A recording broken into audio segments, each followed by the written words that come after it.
Salut, c'est Alexis et je te souhaite la bienvenue dans Radio Contournement, le podcast dédié aux technologies no-code. Chaque semaine, je pars à la rencontre des personnes les plus intéressantes qui contribuent à ce phénomène passionnant qu'est le mouvement no-code. Allez, c'est parti pour l'épisode du jour. Bonjour à toutes et à tous, bienvenue dans le podcast de Contournement que vous avez aujourd'hui l'occasion, le plaisir, l'honneur de voir en vidéo pour la première fois. Et une vidéo d'une qualité extrême parce que j'ai la chance et vraiment un grand plaisir d'être à la capsule chez Lilian, qui me reçoit très gentiment pour cette interview qu'on a prévue de longue date. Je voulais plus au début faire un petit peu monter la sauce sur mon invité, mais j'ai tout de suite voulu dévoiler quand même le secret que c'était toi qui étais derrière ce magnifique décor. Ouais. Comment ça va, Lilian ? Ça va et toi ? Merci de me recevoir dans ton podcast. Ouais. Et chez toi. Je suis fier de te recevoir ici à la capsule, dans nos studios. J'espère que le rendu va te plaire, en tout cas. Carrément, écoute, j'ai pas trop de doute là-dessus. C'est un épisode qu'on doit faire depuis longtemps, que j'ai repoussé des fois parce que j'attendais des occasions. Il y avait un truc, plusieurs fois, je me suis dit, bon, allez, là, il faut quand même qu'on parle avec Lilian, un des experts de la communauté no-code plus reconnue. Mais après, je me suis dit, j'ai attendu l'expérience JSMAC. Après, tu as fait O'Clock. Je me suis dit, ça sera intéressant d'en parler après. Pas mal de choses. Et puis finalement, après, j'ai attendu l'occasion de venir faire ça en vidéo. Vraiment. Je pense que c'était quand même une super occasion. Ça aurait été dommage de se retrouver avec des micros normaux, tu vois, genre... Ouais. Là, on est quand même dans un super setup. J'espère que les gens vont apprécier. J'espère. Vous nous direz. Maintenant, surtout, il va falloir dire des choses intéressantes. Ça, c'est la suite. Écoute, pour bien commencer, est-ce que tu peux te présenter, s'il te plaît, Lilian ? Ouais, bien sûr. Alors, je m'appelle Lilian. J'aurai 37 ans cette année. Je me définis comme no-codeur, mais surtout un humble étudiant et passionné de tout l'écosystème tech, en fait, parce que je suis aussi passionné par le développement en général, que ça soit du code ou que ça soit dans le no-code. Et de plus en plus, j'essaye de concilier les deux. Make est mon outil que je préfère depuis des années, que j'ai appris à masteriser, qui m'a aussi ouvert beaucoup de portes dans la communauté, dans le monde professionnel et aussi dans le monde, justement, dans le monde tech, si je puis dire. Et aujourd'hui, je passe encore la majorité de ma vie devant des scénarios Make. C'est marrant, tu te décris pas comme un entrepreneur ? Si, bien sûr.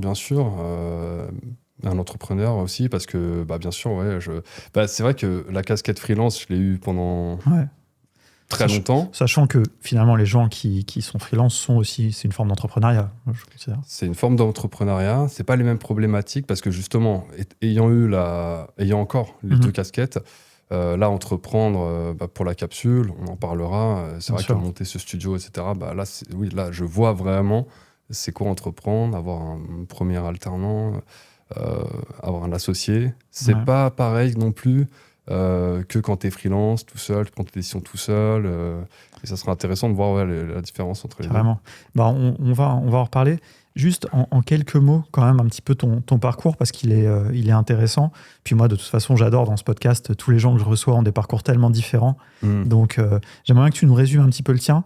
Et pour les gens qui voudraient vraiment connaître plus en détail ton parcours, il y a une vidéo sur la chaîne YouTube de No-Code France, un live qu'on avait fait à Lisbonne, un très bon moment qu'on avait passé ensemble, ce qui était en live, donc en plus on avait passé ensemble aussi avec les gens de la communauté, où tu avais raconté vraiment tout en détail. Mais du coup, peut-être un petit aperçu, et puis les gens iront regarder. Je vais essayer de sauter, on va aller de 5 années en 5 années. Déjà, quand j'étais tout petit, dans le berceau de ma maman, quand j'étais adolescent, déjà j'étais attiré par l'informatique en général. J'ai eu une petite adolescence vraiment attirée par les ordinateurs. Moi, je traînais un peu sur des canaux comme IRC. Je faisais des petits RPG avec RPG Maker. Donc je sais que les personnes de notre génération, ils connaissent. Et désolé les gars, ça fait loin tout ça, mais voilà. Et puis après, il y a eu Juste une petite parenthèse, je le dis parce que je pense qu'il y a plein de gens qui ne connaissent pas forcément RPG Maker. RPG Maker, c'est un outil qui permet de faire des jeux. Tout à fait. Et pourquoi je rebondis là-dessus, c'est que moi, je trouve que dans RPG Maker, il y a plein de choses qui sont de la programmation visuelle. Ouais. Il y a des notions de variables, il y a des notions de conditions booléennes, Totalement. etc. Et moi aussi, j'ai utilisé à l'époque. Ah ouais? Et franchement, moi, c'est un truc et je sais qu'on est plusieurs dans la communauté. Et voilà. Et pour moi, quelque part, c'est un outil no-code. Ah, mais Tu vois. il y a une base de données, il faut stocker les points de vie de ton personnage au début. Et moi, je me rappelle, j'étais hyper motivé parce que je voulais offrir un cadeau à mon meilleur ami, très personnel. Et, Lui faire un jeu. et je lui ai fait un petit jeu, Ok, il était trop tout bien. pourri, mais j'étais fier de moi, quoi. Ouais, J'étais ouais. trop content, je lui avais montré, je crois, il durait 10 minutes le jeu, tu vois. L'histoire, elle se termine au bout de 10 minutes, mais voilà, j'étais content. Et j'ai pu aussi, quand j'étais à l'internat, j'ai traîné pendant 1 an avec un de mes camarades qui était un hacker, au sens propre. En fait, il piratait des cabines téléphoniques, on pouvait téléphoner gratuitement, et c'était les tout débuts, et c'est lui qui m'a mis un peu dans l'informatique. Après, moi, je l'ai un peu perdu de vue. Mais voilà, toute cette phase un peu jusqu'au lycée. Après, il y a eu les études. Alors moi, j'étais pas mauvais à l'école, mais j'étais pas vraiment fait pour faire des études, donc j'ai arrêté juste après le bac.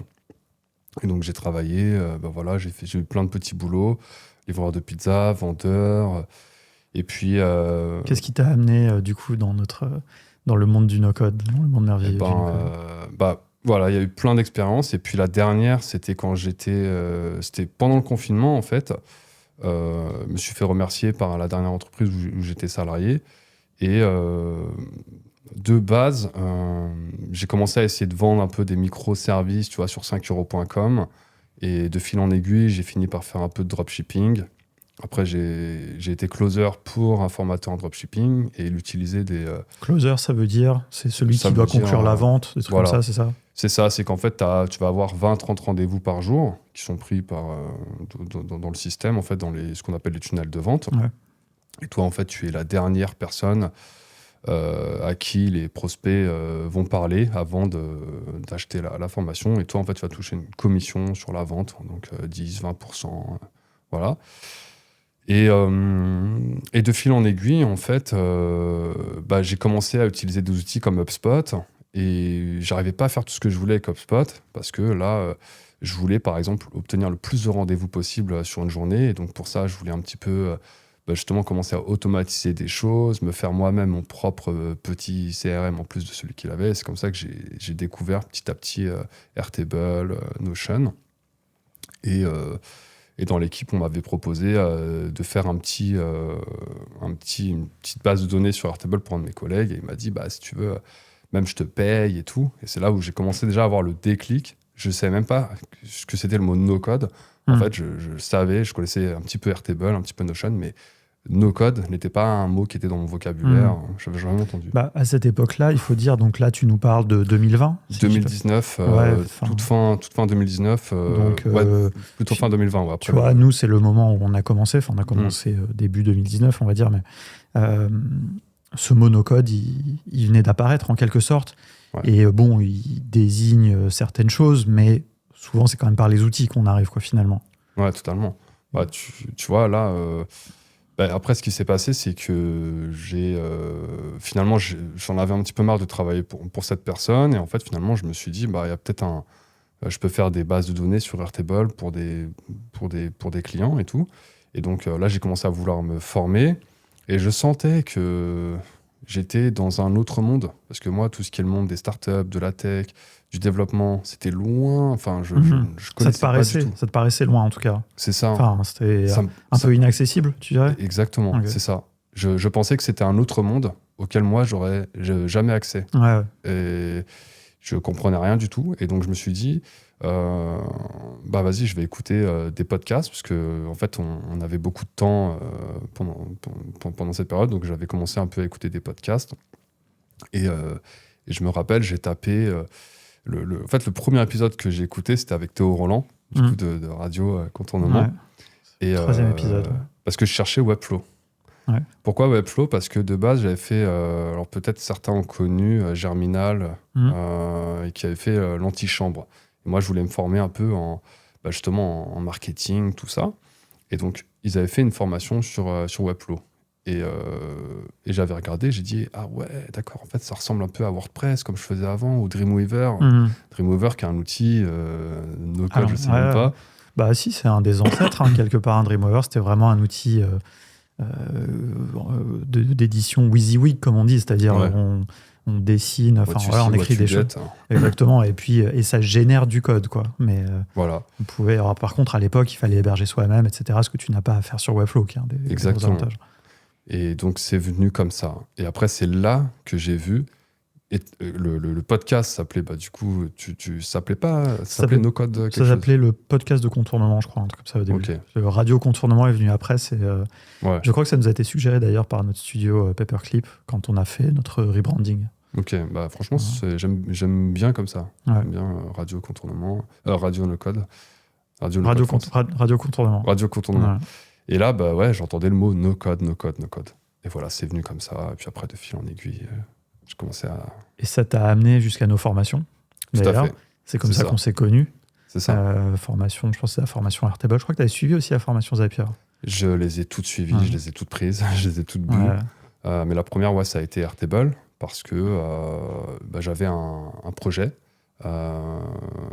Deuxième projet, finalement, que j'ai eu, c'était un savonnier qui voulait faire un système assez complexe qui s'appelle Ciment.Paris. D'ailleurs, Jérémy, je l'embrasse parce que c'est grâce à lui.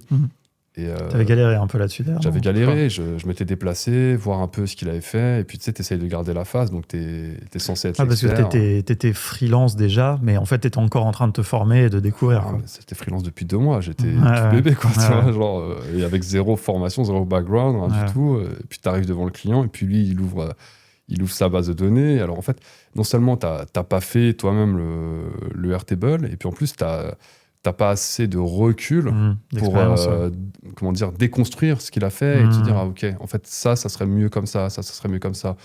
Donc il ouvre le truc, je vois, et là j'en prends plein la vue, je dis waouh, mais comment je vais faire?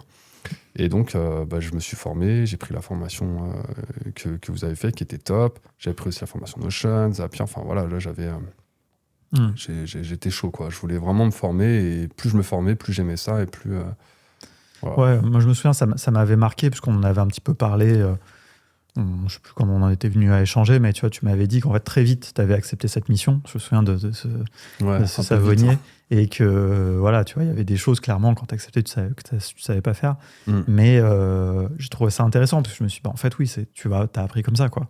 Au lieu de faire des exercices, des machins, tu l'as fait un peu dans les formations, mais après, c'est dans un cas réel, et on en parle souvent, enfin, c'est une des manières d'apprendre, vraiment un peu dans la douleur, mais de toute façon, le but du jeu, les formations, c'est bien pour acquérir les bases théoriques. On parlera peut-être un peu plus tard des formations après qu'on a fait ensemble. Bien sûr. Mais rien ne vaut, il faut l'expérience. Donc nous, on met des exercices, etc. Mais après, il faut pratiquer. Le mieux, c'est des vrais clients, quoi. Tu vois, il y a un terme qui s'appelle le tutorial hell, l'enfer du tutorial.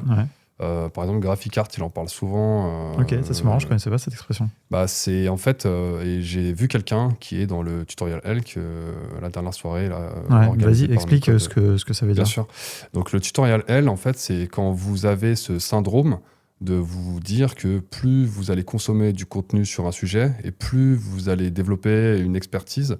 Et en fait, ce qui se passe, c'est que plus on consomme du contenu sans pratiquer, finalement, il y a toujours ce syndrome, en fait, où on se dit « Ah, ouais, mais là, je suis pas encore prêt à faire. » Et donc, du coup, comme je suis pas encore prêt à faire, je vais reconsommer du contenu.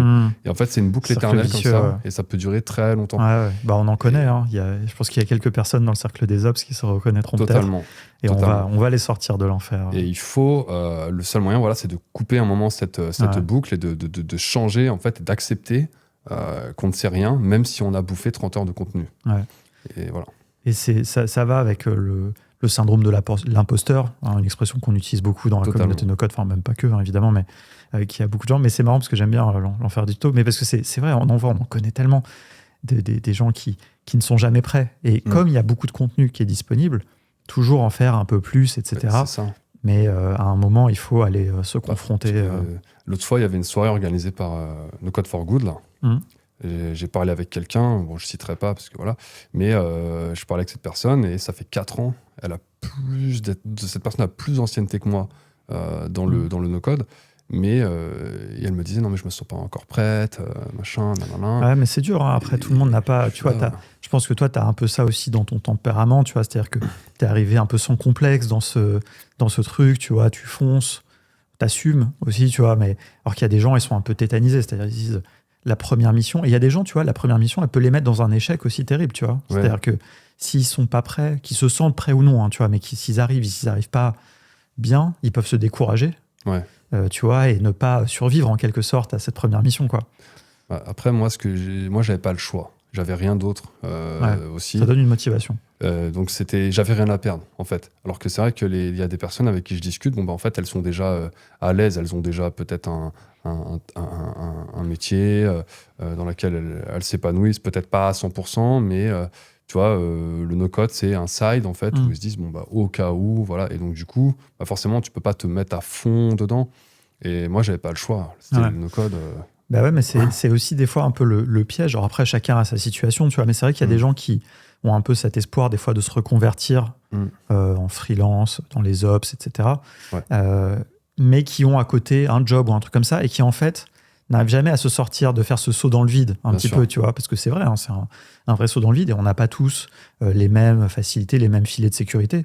J'imagine très bien quelqu'un qui est salarié, qui a des enfants peut-être, qui se dit, ok, bon, même peut-être avec un petit peu de chômage ou quoi, tu te dis, ok, si je me plante, si j'arrive pas, et donc ça peut être un peu...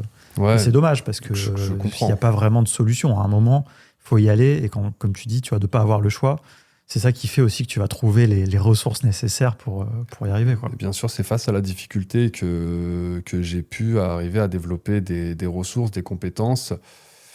C'est dans les moments les plus durs que vraiment j'ai appris des choses, et que ça soit dans le business, que ça soit dans les compétences sur Make, que ça soit... parce que je viens d'un monde, souvent on me demande ton background, mais t'es tech, un petit peu, machin. Ah non, du tout. Enfin, faut s'imaginer qu'avant ça, je savais même pas c'était quoi Excel, tu vois, franchement. Mais voilà, en fait, on part pas tous avec les mêmes égalités. Moi, je m'inclus dedans, parce que moi, je suis parti vraiment avec le niveau 0 de tout ça. Mais j'aime à montrer que, à travers mon exemple, bah, tout le monde peut arriver du moment qu'il met le temps, et l'effort nécessaire, la motivation nécessaire. Ouais, ça va pas toujours être évident. Voilà. Et voilà. Après, c'est pour ça aussi que maintenant, il y a des choses. Il y a la communauté No-Code France, il y a les formations qu'on fait. Il y a aussi le cercle des ops. Il y a aussi des choses maintenant pour un petit peu aider à que ça soit moins dur. Bien sûr, ouais. Mais voilà, et puis c'est pas obligé aussi d'être freelance. Ça, c'est un truc aussi dont on peut parler. Totalement. C'est qu'il commence à y avoir petit à petit des postes dans des boîtes et tout. Et d'ailleurs, justement, j'aimerais bien qu'on finisse un petit peu ton parcours. Comme ça nous fait un peu la vue d'ensemble. Donc, tu as été freelance. Là, tu nous as dit, donc tu t'es lancé comme ça très vite, 2020. Voilà. Tu as fait ça pendant combien de temps ? Jusqu'à début 2022. Voilà. Ok. Donc là, ça marchait bien. Ça marchait très bien, tout allait très bien. Et après, j'ai eu des projets d'acheter un appartement. Donc, on avait un petit 50 mètres carrés en location avec ma copine. Et on s'est dit, bon, bah, on serait bien qu'on soit propriétaire et tout. Donc, bah, pour acheter, bah, il faut un emprunt. Pour un emprunt, il faut des fiches de paye. Et donc, bon, bah, il faudrait que je trouve un emploi salarié. Est-ce que c'est une question un peu personnelle, ou est-ce que c'était vraiment la seule motivation, ou est-ce que tu étais un peu curieux aussi peut-être de voir ce que c'était d'être salarié, ou c'est ok de dire que c'était la seule raison, tu vois, je veux dire, c'est... Franchement, au début, c'était la seule raison. Au début. Après, quand j'ai commencé à regarder, en fait, ce qui s'est passé, c'est que Jean-Baptiste, en fait, un collègue qui était freelance, il a démarré peut-être quelques mois après moi. Et on s'était un peu liés d'amitié, on discutait un petit peu, parce que lui voulait se lancer justement en freelance, il m'avait posé des questions, machin. Puis après, on parlait, et puis il m'a dit, il y a une boîte et tout, là, dans laquelle j'ai postulé, parce que lui, il avait un profil où il voulait être salarié, etc. Ça s'appelle Jellismac et tout. Et j'ai dit, tiens, je vais aller regarder. Et Jellismac, mon cousin, qui est recruteur aussi, dev, il recrute des développeurs, il connaissait aussi Jellismac. Il m'a dit, non, c'est une super boîte et tout, machin. Ah ok, donc j'ai commencé à me renseigner, et en fait, d'une motivation qui était purement pécuniaire au début, c'est parti en motivation de rejoindre vraiment une équipe, un projet. Tu dis pécuniaire, c'est pas exactement ça, parce qu'en réalité, t'allais pas gagner plus. Oui, c'est vrai. Mais c'était plus, et malheureusement en France, on le sait, il faut un CDI pour avoir un prêt, etc. Donc c'était juste, tu avais besoin de cette stabilité pendant quelques temps pour pouvoir avoir ce prêt. Mais en réalité, tu pouvais gagner, peut-être tu gagnais plus ou équivalent, ou je sais pas. Enfin, après, c'était franchement équivalent. C'était tant mieux si c'est équivalent, quoi. J'étais pas non plus... Après, je devais être à... Enfin, moi, je peux parler chiffres, il n'y a pas de problème. J'étais peut-être à 2-3 000 euros. C'est vraiment les premières années de freelancing, j'étais à 2-3 000 euros de CA. Non. Plutôt de CA, tu vois. Ok, oui, ok. Donc, voilà, après, j'avais le chômage, en fait, qui tombait à côté. J'avais une SASU. Ouais. Donc, j'encaissais sur la SASU et j'avais le chômage qui me payait. Le chômage de ton job d'avant. Voilà. Mais le chômage était très bas. Parce que sur mon dernier emploi salarié, j'étais à 30K. 30 000. Brut par an. Donc, c'était peu. Enfin, dans la situation, voilà, c'est pas peu. Ça se trouve, c'est beaucoup pour certains, mais pour certaines personnes. En tout cas, dans la situation dans laquelle on était, c'était peu. Et donc, du coup, je passais 2-3 trucs en charge, tu vois, sur l'entreprise. Mais donc voilà, ça suffisait. Donc le chiffre d'affaires, j'ai encaissé sur la SASU. Et puis en fait, ça gonflait. Je sais pas quoi en faire, quoi, tu vois. Du coup, voilà. Et après, donc voilà, c'est comme ça que j'ai voulu rejoindre. Non, mais c'est intéressant. Et on reviendra peut-être sur l'expérience Jelly Smack après, parce qu'il y a beaucoup à dire.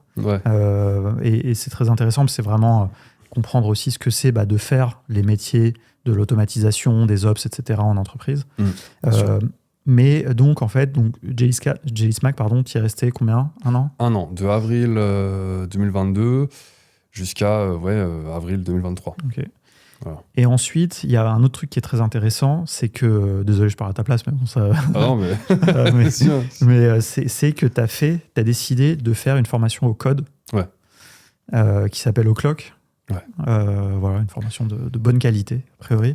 Ouais, totalement. Et on reparlera de ça aussi, je pense, mais juste dis-nous pourquoi, tu vois. Quelle était un peu la démarche et pourquoi tu t'es dit, pourquoi tu avais envie de ça?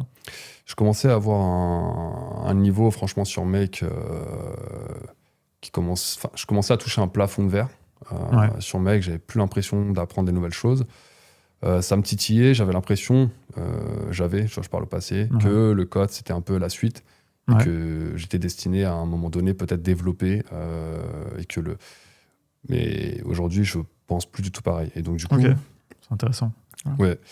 Et il y a des choses à dire là-dessus. Franchement, que ça soit du côté dev ou du côté no code, franchement j'ai des petits coups de gueule à faire passer, et si je peux les faire passer pendant cet épisode. Et j'avais une curiosité grandissante, et en fait, à un moment, j'avais ce trou noir dans le ventre, je recommençais à regarder des vidéos de dev, je voulais comprendre, quoi, mais c'est quoi, c'est pourquoi cette opposition entre no code, code, machin, et je me suis dit, bon, j'ai envie de devenir développeur, voilà, je pense que j'ai envie de devenir développeur.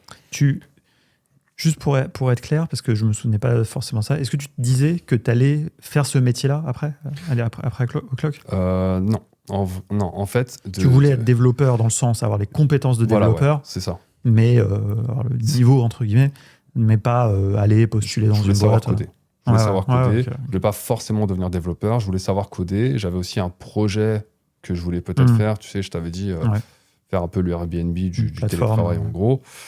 Voilà, donc il y avait... Et puis, il y avait aussi ce levier, parce que, en fait, Jelly Smack, j'ai quitté Jelly Smack, je peux en parler maintenant, parce qu'il y a eu quand même une vague, pas que chez Jelly Smack, dans plein de boîtes tech. Toutes les boîtes de la tech se sont séparées d'une partie de leurs salariés. Donc nous, on est parti avec un très bon package, et dedans était inclus en fait une formation de notre choix à hauteur d'un certain montant. Et donc c'est pour ça que j'ai pris l'opportunité. En vrai, parce qu'on me demande des fois, s'il n'y avait pas eu ça, peut-être que j'aurais pas pris. Voilà. Donc ça, c'est important aussi de le dire. Donc j'ai saisi l'opportunité, je me suis dit là c'est vrai que j'arrête pas d'y penser et tout, je suis moi-même dans le tutoriel L, tu vois, sur les tutos de dev et tout. Aujourd'hui un peu moins, je regarde plus de tutos de dev, je regarde plutôt de la veille et tout, je m'intéresse beaucoup, mais à un moment il va falloir y aller, quoi. Et donc voilà, c'est pour ça que j'ai démarré le bootcamp. Ok, ça s'est terminé et ça nous amène à la fin de l'année dernière. Voilà, octobre 2023. Et là, il y a le projet de la capsule.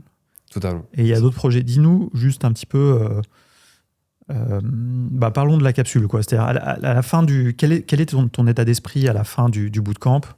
Ouais. Et voilà, qu'est-ce qui t'amène Je déménage, du coup, j'achète mon appartement parce que c'était un peu le but de tout ça. Donc je trouve mon appart, ça marche. On a eu en plus, c'était avant que les taux explosent et tout. Donc donc je déménage en avril. Donc du coup, un mois après le démarrage justement un mois avant le démarrage du bootcamp de chez O'Clock. Et là, je me dis, tiens, j'ai envie de... Il y a eu une rupture, en fait, dans mon train-train quotidien. Le temps passe super vite. Et tu sais, quand tu fais tout le temps, tous les jours la même chose, tu es concentré, tu es focus dans ton tunnel de vie, en gros, des fois, tu vois pas trop ce qui se passe à l'extérieur, quoi. Et puis, tu te dis, oh, le temps est passé, quoi. Et je me dis, vas-y, j'ai envie de recontacter des personnes, des potes, avec qui ça fait longtemps que je n'ai pas parlé. Et du coup, Clyde, mon associé de la capsule, on s'est rencontrés derrière le mur, qui est dans la régie, qui nous écoute. Coucou. Et du coup, l'anecdote, c'est marrant parce que donc j'ouvre mon Instagram et je regarde un peu ce qu'il fait, tout ça, et je vois qu'il fait de la musique. Et je me dis, waouh, ça c'est mon Clyde du lycée, quoi. Qu'est-ce qu'il est devenu et tout. Et je me suis dit, en fait, c'est vrai que c'est pas la première fois qu'on devait se revoir, reprendre un verre, machin. Et la dernière fois, c'était il y a 5 ans. Et j'ouvre le Instagram, je regarde la conversation d'il y a 5 ans. Et je lui avais dit, vas-y, je te dis pour vendredi. Tu vois, c'était la dernière phrase que je lui avais dit. Et 5 ans plus tard, du coup. Tu avais dit, vendredi, on se retrouve vendredi. On se retrouve vendredi. Et là, il voit le truc, what the fuck. Il me dit, mais mec, ça fait 5 ans et tout, machin. Et du coup, on se revoit. Donc, il se produit un peu en concert et tout. Il a fait un album. Puis on reparle comme ça, tranquille, quoi. Et pas du tout d'idée de faire une boîte ensemble, quoi. Bon, le temps passe. Et puis, un moment, je lui propose, en fait, je lui dis, voilà, moi, j'ai un podcast qui s'appelle Trigger et tout. Et j'aimerais bien faire un petit podcast à vidéo. C'est un peu la mode en ce moment et tout. Chez moi, c'est assez grand, mais par contre, moi, j'y connais rien à tout ça, quoi. Et lui, en même temps, il savait que je faisais du no-code et tout, il comprenait rien à ce que je faisais, mais ça l'intéressait, tu vois. Et je dis, vas-y, échange de bons procédés. C'est lui qui me propose, il me dit, fais un peu de no-code pour moi, en gros, et moi, je fais un peu de technique pour toi. Donc, on fait un épisode ensemble. Il vient chez moi, il me fait déménager tous les meubles de l'appartement, et je dis, waouh, mais c'est vraiment, c'est un ouf, quoi, tu vois. Et c'était... on a fait un super épisode que je vous invite à voir sur ma chaîne YouTube. Et puis là, quelques semaines après, je me dis, bon, c'est bien. Là, il est venu, tout ça, ça lui a pris du temps. Il m'a fait déménager tous les meubles et tout. Je peux pas faire ça toutes les semaines, quoi. Si demain, je fais un podcast, je sors un épisode toutes les semaines, ça va être compliqué, quoi. Tu vois, le salon, c'est pas un studio de podcast, quoi. Et c'est là où... après, tu vois, généralement, les réseaux te montrent ce que tu as besoin de voir. C'est un peu bizarre. Et donc, du coup, je tombe sur... un de nos concurrents, voilà, qui avait créé son studio de podcast à Paris. Et je dis, waouh, mais quelle idée, il a tellement raison, tu vois. Donc j'en parle avec Clyde. Et je dis, franchement, il y a peut-être un marché et tout, viens, on fait un studio de podcast, comme ça sera le nôtre, on tourne nos contenus, machin. Puis l'idée vient de là, il me dit, mec, je suis trop chaud. Et pendant que, du coup, toi et moi, on était en Thaïlande pendant 3 semaines, lui, en vrai, il était là en train de charbonner les papiers, le comptable, les trucs, et voilà. Ouais, parce que j'ai l'impression que c'est allé quand même assez vite. C'est-à-dire, vous avez décidé de vous lancer. Quelque part, vous aviez un peu fait votre espèce d'MVP, comme on dirait, un peu un prototype avec ce truc chez toi. Ouais, c'est ça. Vous avez reconnecté, et puis après, ça s'est enchaîné. Vous avez trouvé un local, vous avez fait les travaux dans le local, vous avez fait... tout est allé très vite. Combien ? 1 mois à peu près, non ? J'ai l'impression. Septembre, on en parlait. Ouais. Mais entre le moment où vous dites on y va, on signe, je sais pas si vous avez créé la société d'abord, vous avez signé le bail avant ou... Regarde, septembre, on y va. Octobre, je crois, on avait choisi le lieu, on a visité ce lieu. Premier client, voilà, les travaux, machin. Premier client officiel qui a payé, 20 décembre. Ouais. Ouais, non, donc c'est... En termes d'exécution, quand même, ça va vite, quoi. Ouais. Et c'est marrant parce que, bon, on évolue dans un milieu tous les deux où on est beaucoup sur des choses numériques, on prototype, machin, on met en ligne, le truc il est à moitié fini, tu vois, on itère, c'est le fameux Lean Startup, très... là, on parle d'un lieu physique, voilà, les gens peuvent voir, hein, à l'image, c'est quelque chose. C'est pas pareil. C'est vraiment pas, ça a vraiment rien à voir parce que voilà, il faut que tu te déplaces. Rien qu'au début, tu vois, on avait filmé en fait quelques vidéos, les travaux. Voilà, Leroy Merlin. Généralement, quand tu construis un outil en ligne, bon bah, il y a toi, ton ordi, un peu ce qu'il y a dans ton cerveau, Ouais. en Notion, et puis ça s'arrête là, tu vois. Non, là, c'est physique en fait. Faut être Ouais. là, faut rester. Et puis même là, comme je te disais en fait, où j'avais la casquette de freelance, là j'ai la casquette d'associé, de cofondateur d'un projet qui, j'espère, un jour va nous dépasser. Qui est un lieu donc physique, mais une des raisons qui m'intéresse aussi pour qu'on en parle, c'est aussi qu'il y a tout un volet évidemment en ligne et aussi une grosse partie d'opérationnel, d'ops quoi, d'opération pour faciliter l'organisation. Ouais. Donc on va un peu en parler, mais ouais, c'est une belle aventure. Ouais, clairement. Juste pour que ça soit clair pour les gens, tu fais pas ça à plein temps. Non. Tu continues toujours à faire un peu de freelancing. J'essaye de trouver un bon équilibre entre ce que je peux apporter à la capsule, en termes d'idées, en termes de temps, en termes d'exécution. C'était très intense au début. Il y a plein de choses qui ont été décalées, des choses sur lesquelles je m'étais engagé, notamment avant le départ en Thaïlande, que ça soit, tu l'as vu, sur l'information, sur plein de choses qui ont été... voilà, il y avait un backlog que j'ai pas pu... Alors, il y a des choses que j'ai enlevées, mais voilà, la capsule, quand la capsule a besoin de moi, je suis là pour la capsule. C'est ma priorité aujourd'hui. Maintenant, j'essaye quand même de concilier les deux, c'est-à-dire j'essaye de partager mon emploi du temps entre le no-code, parce que le no-code, c'est ma passion. Voilà, je mourrais no-codeur. Voilà, aujourd'hui, en tout cas, c'est comme ça. Je serais triste si je ne faisais plus de no-code. Ouais. Voilà. Non, mais c'est un tout qui est assez cohérent parce que moi je trouve que c'est au final quand même tous ces outils qu'on adore, c'est bien de les mettre à profit pour des choses un peu qui nous intéressent, tu vois. Et donc là, tu les mets à profit aussi dans un projet qui est autour du podcast et tout, que toi t'aimes bien aussi, puisque comme tu disais, tu animes aussi un podcast, et puis donc il y a plein. Mais justement, dis-nous un petit peu...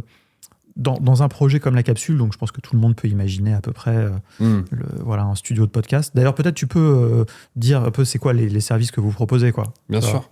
Qu'on comprenne. Voilà, après, la capsule, c'est un studio de création de podcasts et de contenu. Ouais. Quand on dit podcast, c'est audio-vidéo. Enfin, voilà. Les gens vont comprendre podcast, évidemment audio, vidéo, les deux, ou que audio. Ouais. Ceux qui écoutent en audio, là, n'hésitez pas à aller sur ma chaîne YouTube, regarder la version vidéo. Quoi. Exactement. Voilà, pour une fois. Et l'idée, c'est tu as besoin de tourner un podcast, comme toi aujourd'hui par exemple. Tu viens avec ton invité, tu vas pouvoir booker en ligne 1 heure ou 2 heures de tournage, du coup.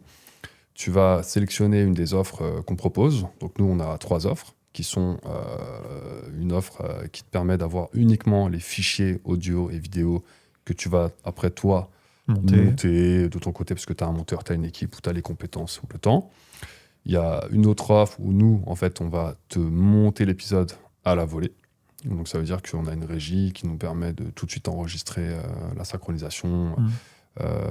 Faire le jeu des caméras, changer, etc. Changer les caméras en tout. Donc là, il y a Clyde ou Idriss Dichou qui sont en train de changer les caméras. Et après, on va proposer aussi une offre pour du montage personnalisé dans lequel, en plus de ça, tu vas pouvoir ajouter ton logo, une musique, des sous-titres pour avoir une petite intro dynamique, voilà, pour avoir quelque chose de vraiment très, très personnalisé. Le booking, par exemple, comment ça se passe ? J'imagine évidemment que ça se passe par Internet. Et ben voilà, donc on a le site Internet et en fait, là, pour l'instant, la stack, mais elle va évoluer. La stack actuelle, c'est qu'on passe par cal.com. Ouais. Et un concurrent de Calendly, ou un outil de gestion de créneaux pour les gens qui connaissent. Tout à fait. Voilà, c'est comme Calendly, mais en 10 fois mieux. C'est un outil open source, c'est vraiment génial. La personne va pouvoir... Déjà, elle a un tout petit formulaire, 2-3 questions pour justement sélectionner l'offre qu'elle veut, voilà, si elle veut des shorts ou pas. Donc les shorts, c'est du contenu court qui va être extrait du podcast, de 1 minute maximum. Selon ce qu'elle répond, ça va la diriger dans un des plus de 30 événements cal.com qui correspond en fait à... on a en fait un événement pour 1 heure de tournage simple, on a un événement pour 1 heure de tournage à l'offre au milieu, et ainsi de suite. Et ça, voilà. Ouais, en fait, il y a plein de combinaisons. Voilà. T'as créé tous les calendriers, une trentaine, ça fait la combinaison. Et Exactement. après, les gens choisissent. Enfin, ils sont redirigés là-dedans. En fait, vers le bon. Juste pour qu'on comprenne qu'il n'y a pas de 30 trucs où les gens sont perdus. C'est toi qui fais ce dispatch, cet aiguillage. Exactement. Et ça, tu le fais avec... Via cal.com directement. C'est prévu par le... Tu as un formulaire. Okay. Et là, tu vas mettre toutes tes conditions. S'il dit ça plus ça, alors le rediriger vers ça. Et c'est ça qui est pratique dans cal.com. Ouais. Donc l'utilisateur, lui, il remplit le form. Il est redirigé vers le bon événement avec le bon prix.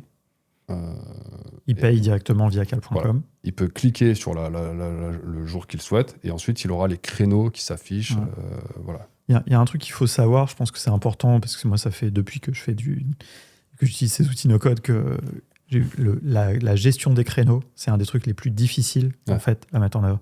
Et d'ailleurs, je le sais parce que tu nous avais montré dans le cercle aussi les autres options, parce que tu as exploré plein de manières de faire, d'essayer. Et c'est un truc qui est hyper dur. Par exemple, juste Airtable, quasiment, un formulaire Airtable et plus Airtable, c'est impossible quasiment de gérer les créneaux, la concurrence, ne pas avoir des doubles bookings, des choses comme ça. Ouais. Et donc, tu as réussi avec un peu cal.com en utilisant vraiment toutes les petites astuces. Mais il y a des problèmes. En fait, les problèmes avec cal.com, c'est que le prix est fixe. Donc, par exemple, quand tu es redirigé vers le bon événement, nous, on propose des options, par exemple des shorts. Comme je te dis, c'est 40 € et l'utilisateur devrait pouvoir sélectionner une quantité. Donc, tu vois, en fait, il faudrait un système de panier, finalement. Ou en plus, avec du booking. Comme ça, c'est pas possible. Il faut se diriger vers des solutions comme, par exemple, Simply Book Me. Et je déteste cette solution. Je trouve ça très moche, très compliqué à utiliser. Il faut utiliser des solutions où tu peux sélectionner des options, plus où il y a du booking. Donc actuellement, je n'ai pas résolu ce problème parce que justement, cal.com nous permet de résoudre la problématique des créneaux parfaitement. Mais pas des services additionnels, en fait. Pas des services additionnels. Après, c'est là où c'est le côté un peu lean. On avance, vous avez ça, et puis vous trouverez une solution à un moment ou à un autre. Ça ne vous empêche pas d'avancer d'une manière ou d'une autre. Vous pouvez, si des gens veulent vraiment acheter des shorts, etc. Ils y arrivent. Ils ont mon numéro, ils arrivent. Mais en attendant, mais après, j'ai déjà des vues sur des solutions justement que je commence un peu à regarder. Et puis, on n'a pas que ça comme problème. On a aussi des problèmes de stockage de fichiers. Nous, les fichiers... Donc ça, c'est à l'issue de l'enregistrement, par exemple. Donc, à l'issue de l'enregistrement, comment faire en sorte que les clients trouvent facilement leurs fichiers, etc. Actuellement, ils reçoivent un mail. Enfin, actuellement, on les envoie. En fait, on héberge le fichier sur WeTransfer, par exemple. C'est des solutions qui coûtent cher, qui ont une limite de stockage. Et qui est manuelle. Il n'y a pas d'API, par exemple, sur WeTransfer. Donc, c'est Clyde qui doit prendre les fichiers de son ordi, il les upload sur WeTransfer, il prend le lien et puis il l'envoie par mail à la main. Voilà. L'autre solution, c'est tout ce qui va être, par exemple, Amazon S3, qui permet de stocker des gros fichiers de façon indéterminée. Mais là, on a un problème d'interface. C'est-à-dire qu'Amazon S3, c'est lourd à utiliser, c'est pas très joli, c'est pas très... C'est fait pour être utilisé à travers les API, pour le coup. Là, c'est tout l'inverse de WeTransfer, en quelque sorte. Et là, c'est là où ça définit bien mon rôle. En tout cas, un de mes rôles dans la capsule, c'est que moi, mon focus, c'est d'éliminer tous les problèmes que Clyde il peut rencontrer pour que lui il puisse vraiment être tranquille et lui se libérer sa fibre artistique pour faire des bons podcasts. Et donc là, j'essaye de petit à petit de lui créer des outils. On a fait un super Notion, par exemple, parce qu'on travaille avec des prestataires aussi. Donc il y a des commandes, il faut pouvoir mettre un backlog de commandes, mettre les deadlines, envoyer les briefs aux prestataires. Là, on a l'outil que je suis en train de créer devrait résoudre en tout cas le problème de stockage des fichiers, parce qu'on a des délais où on va garder les fichiers pendant un certain temps. Et par exemple, WeTransfer, le problème, c'est que on peut pas mettre un lien, on peut pas mettre une expiration en fait au moment où tu envoies le fichier où c'est pas très clair. Donc par exemple, ça nous est arrivé une fois que le client, peut-être 2 mois plus tard, il voyait que le lien n'était pas encore expiré. Il s'est dit, oui, je vais pouvoir retélécharger mon rush, alors que non, en fait, on l'avait supprimé de WeTransfer. Et sur WeTransfer, le lien est toujours... Donc là, je suis en train d'aller sur des solutions comme Buddy Base, où tu vois, c'est un peu comme Retool. qui est un outil de construction d'interface, enfin d'application, quoi. Voilà, Application interne. interface métier, outil métier, Ouais. un peu plus avancé que ce qu'on pourrait avoir sur Airtable. Ouais, ou Softer, c'est des choses. Voilà. Ouais, c'est plus avancé. Ouais. Mais là, je suis en pleine itération. J'ai déjà réussi à résoudre le problème, tu vois, de stockage, c'est-à-dire que c'est directement connecté avec Amazon. Là, je suis en train de voir un peu pour la partie espace client. Donc voilà, c'est top, quoi. Est-ce que au niveau, si on se place plus en amont, sur l'acquisition un peu des clients, tout ça, est-ce que là-dessus, tu as fait aussi un peu des choses alors peut-être, bon, j'imagine de la communication, post LinkedIn, etc., mais peut-être aussi des stratégies un peu plus automatisées, des trucs comme ça? Est-ce que tu as des choses à partager ou... Franchement, pas au début. Au début, c'est vrai que juste le réseau, on a activé le réseau et ça a suffi, on va dire. Ok, c'est tant mieux. Hein. Ça a suffi. Maintenant, c'est pas suffisant aujourd'hui. C'est pas suffisant du tout. Et c'est pour ça que là, tu vois, c'est vraiment c'est le sujet de notre dernière réunion avec Light, justement. Donc, non, au niveau acquisition, on a eu des belles personnes qui sont venues. Mais le premier réseau, les premiers clients, on a sponsorisé aussi un podcast qui s'appelle Corps et Esprit. Et grâce à eux, très sincèrement, on a eu 60, peut-être au moins la moitié de nos clients actuels qui sont venus parce qu'ils ont vu un contenu ou parce qu'ils les connaissaient. Et ce qui est bien dans ce business, si je puis dire, c'est que quand tu ramènes un client, lui, forcément, il vient avec un invité. Cet invité peut devenir client. Et puis, en fait, après, voilà, il y a une boucle. Et après, il y a les gens qui regardent aussi le contenu, qui peuvent aussi être intéressés. Ils disent, tiens, c'est trop beau, je vais aller voir un petit peu, c'est où. Est-ce que tu... je vais me transformer en Mathieu Stéphanie dans une émission de Lecture. Est-ce que s'il y a des gens qui viennent de ma part, tu leur feras un prix? Bien sûr. D'ailleurs, c'est prévu. Et bien sûr, si vous venez de la part d'Alexis, toi, tu auras une remise sur toutes tes prochaines, sur ta prochaine réservation. S'il y a des gens qui viennent de ma part, ils seront bien accueillis. Et ils auront aussi en fait, il y a 10% pour les deux. En fait, on va mettre un système de parrain affilié. Alors là, c'est pas encore automatisé, etc. Mais le parrain a 10% sur sa prochaine réservation. Le filleul a aussi 10% sur sa réservation. Voilà. Donc n'hésitez pas. Sur tout le panier, quoi. Pas que sur le tournage, vraiment sur tout, quoi. Ok. Voilà. Cool. Bon, écoute. Donc, si c'est le cas, venez. Si les gens veulent de la qualité, ils seront bien reçus. Ok, écoute, c'est hyper intéressant. Peut-être qu'on peut revenir. Donc là, un peu, tu nous as décrit un petit peu un peu les ops donc, que tu fais dans un petit projet, mais c'est c'est pas du tout péjoratif, mais c'est un projet qui se lance, un petit peu start-up. Mais tu as aussi cette expérience chez Jelly Smack, qui est une grosse société. Je crois qu'à l'époque, c'était combien, 1200 salariés, un truc comme ça. Ouais, c'est grosse ça. Scale-up, comme on dirait. 2000 personnes, dont à peu près 600 salariés. Un peu plus de 2000 personnes. D'accord. Ah oui, beaucoup de freelance aussi. Beaucoup de freelance, beaucoup de prestataires, beaucoup de monteurs. Ok. Ah oui, ok, oui, d'accord. Oui, parce que c'est une boîte. Est-ce que tu veux expliquer? Donc, peut-être justement, j'aimerais bien qu'on parle un peu de Jelly Smack, surtout de ce que tu faisais là-bas, parce que c'était, je trouve, très intéressant. Ouais, bien sûr. Juste pour le contexte, c'est quoi Jelly Smack? Jelly Smack, en fait, répond au problème qui est le suivant. Vous êtes un important YouTubeuse, vous avez une grosse communauté. Vous avez besoin d'être sur tous les réseaux. Aujourd'hui, Facebook, Snapchat, machin, voilà, TikTok, etc. Sauf que vous faites du contenu uniquement sur YouTube. Et ben, en fait, Jelly Smack va se greffer en fait, sur votre compte où vous produisez du contenu, votre chaîne principale, si je puis dire, va extraire un peu tous les contenus que vous faites et va les transformer, va les réadapter sur toutes les autres plateformes. Et va prendre un pourcentage des commissions sur les revenus générés sur les autres plateformes. Voilà, c'est un peu le modèle. Voilà. Jelly Smack avait aussi ses propres créateurs de contenu. Il y avait 3 ou 4 chaînes qui avaient plus d'1 million d'abonnés pour montrer ce qu'ils étaient capables de faire. Il y avait une chaîne dans le sport, dans le jeu vidéo, sur l'histoire, je crois, et le 4e, je ne me rappelle plus.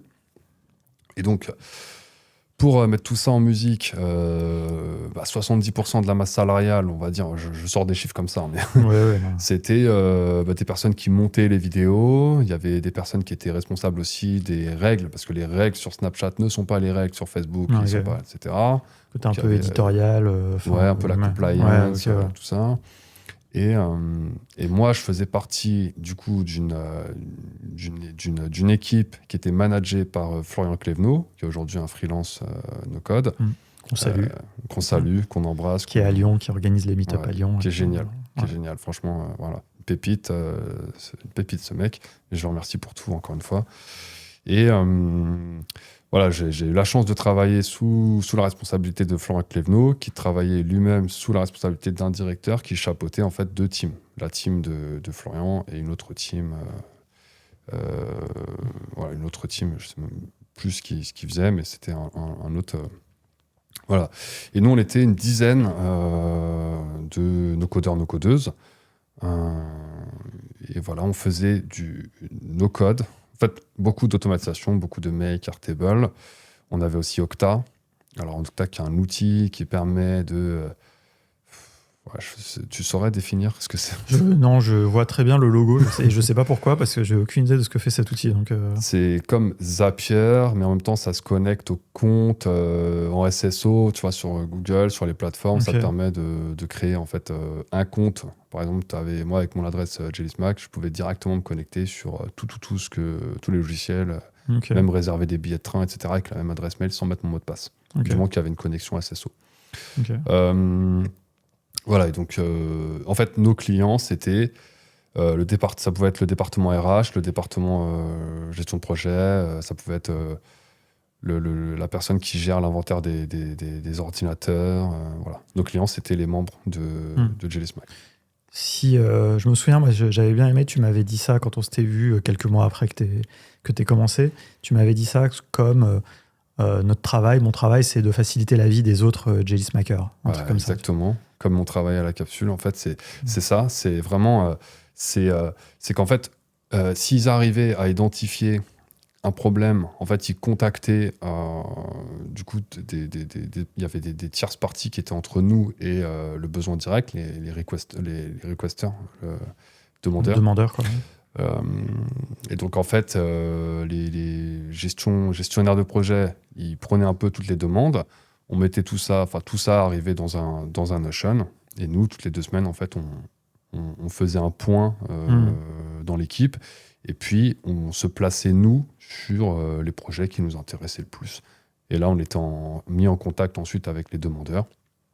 Et on essayait de résoudre la problématique qui était identifiée, quoi. Donc toi, tu étais directement au contact du demandeur et tu étais chargé de mettre en place la solution. Ouais. Il n'y avait pas genre un chef de projet qui fait l'intermédiaire ou des trucs comme ça, quoi. Non, on a itéré beaucoup d'outils, de façons de gérer le projet. Moi, par exemple, quand je suis arrivé, je constatais qu'en fait, j'étais trop loin par rapport aux demandeurs et j'avais l'habitude d'être freelance et tout, et d'être direct et tout. Et en fait, j'avais l'impression je recevais des specs, en fait. Je disais, ok, c'est cool, mais justement, on fait du no-code là, donc c'est censé. Faut y aller, quoi. Tu n'as pas le temps de faire des specs, de je sais pas quoi. En fait, justement, c'est prendre, tu vois, tout à l'heure, je te disais, en fait, le no-code, code, machin. Ma vision, c'est de prendre aujourd'hui ce qui marche super bien dans le code, mais pas tout. On peut pas tout adapter en mode, vas-y, on va tout mettre en spec, etc. Ça sert à rien. On est là pour justement aller vite. Et dans le no-code, on a cette chance d'avoir tout de suite du livrable, de l'utilisable. Donc, autant y aller, quoi. Et donc, on a changé un peu la façon de gérer les projets. Et après, on était un peu plus en direct. C'est-à-dire qu'en fait, il y avait quand même des demandes qui tombaient. Selon le poste de la personne, voilà, si c'est le CEO qui faisait tomber une demande, la priorité, elle était multipliée par 100, tu vois. Alors que si c'était un collègue qui avait envie d'automatiser son envoi de mail avec son petit dashboard à juste son manager, bon, ça passait peut-être... c'était peut-être pas prioritaire. Donc, ça descendait, c'était priorisé par les chefs de projet. Ça descendait jusqu'à nous, et toutes les 2 semaines, nous, on se plaçait après sur les projets. Et tu vois, c'est intéressant ce que tu évoques là, parce que c'est un truc où, en ce moment, j'arrête pas d'en parler et d'y penser et tout, tu vois, ça m'obsède un peu. C'est ce côté que, ok, les outils, la technique et tout, c'est bien, mais en fait, il y a aussi une notion produit, finalement, qui est assez forte, parce qu'en fait, quand tu réponds, et quand je dis produit, c'est toujours un mot qui est un peu ambivalent, parce que peut-être certains sont restés un peu, comme moi je l'ai été, sur produit, c'est une marketplace, c'est des plateformes externes, c'est des choses qu'on construit avec Bubble, etc. Alors qu'en fait, je pense que, voilà, moi j'ai vraiment changé mon logiciel récemment. Ouais. Dans ma tête, tu vois, je me dis, maintenant, ok, donc en fait, il y a un problème. Tu as un de tes collègues demandeurs, enfin, formule un problème. Toi, Voilà, tu dois y c'est apporter ça. une solution. C'est ça. Cette solution, des fois, ça va être une automatisation, mais des fois, ça va être une petite interface. Des fois, ça va être une petite base de données couplée à C'est ça. un truc. Et donc, en fait, tu vas construire quelque part un produit. En Ouais, fait, c'est tu ça. vas leur construire un petit produit interne. Tu vas faire plaisir à Milan, là. Product Ouais, mais builder. je l'ai. En fait, tu vois, c'est marrant parce que hier, j'ai enregistré un podcast aussi. Et j'ai dit, et effectivement, je suis vraiment, j'ai changé d'avis là-dessus. J'ai beaucoup renié le. C'est pas que je reniais le mot product builder, mais pour moi, il avait une définition qui s'adressait plus à des gens qui construisent des produits, tu vois, des produits visuels, numériques à lancer. Avec des prototypes Figma, tout ça. Voilà, tu vois, des applications, des trucs un peu.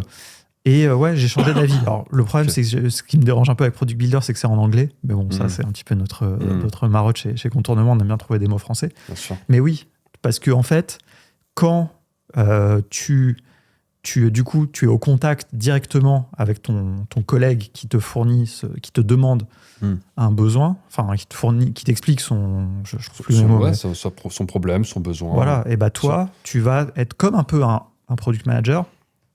Tu vas devoir comprendre son besoin. C'est ça.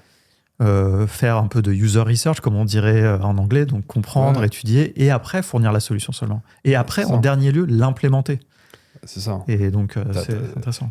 C'est pour ça que, justement, contrairement à un développeur qui, j'imagine, va recevoir des specs, quelque chose comme ça, des tickets sur Jira, tu vois, nous, nos codeurs, en fait, comme je pense qu'il faut développer une culture SaaS, c'est-à-dire Software as a Service, assez grande, parce que quand le client va venir avec un problème, parfois le problème, c'est pas juste voilà les outils que j'utilise, connecte-les-moi s'il te plaît, ça va être, voilà mon problème, je sais même pas quel outil utiliser, que je fais comment.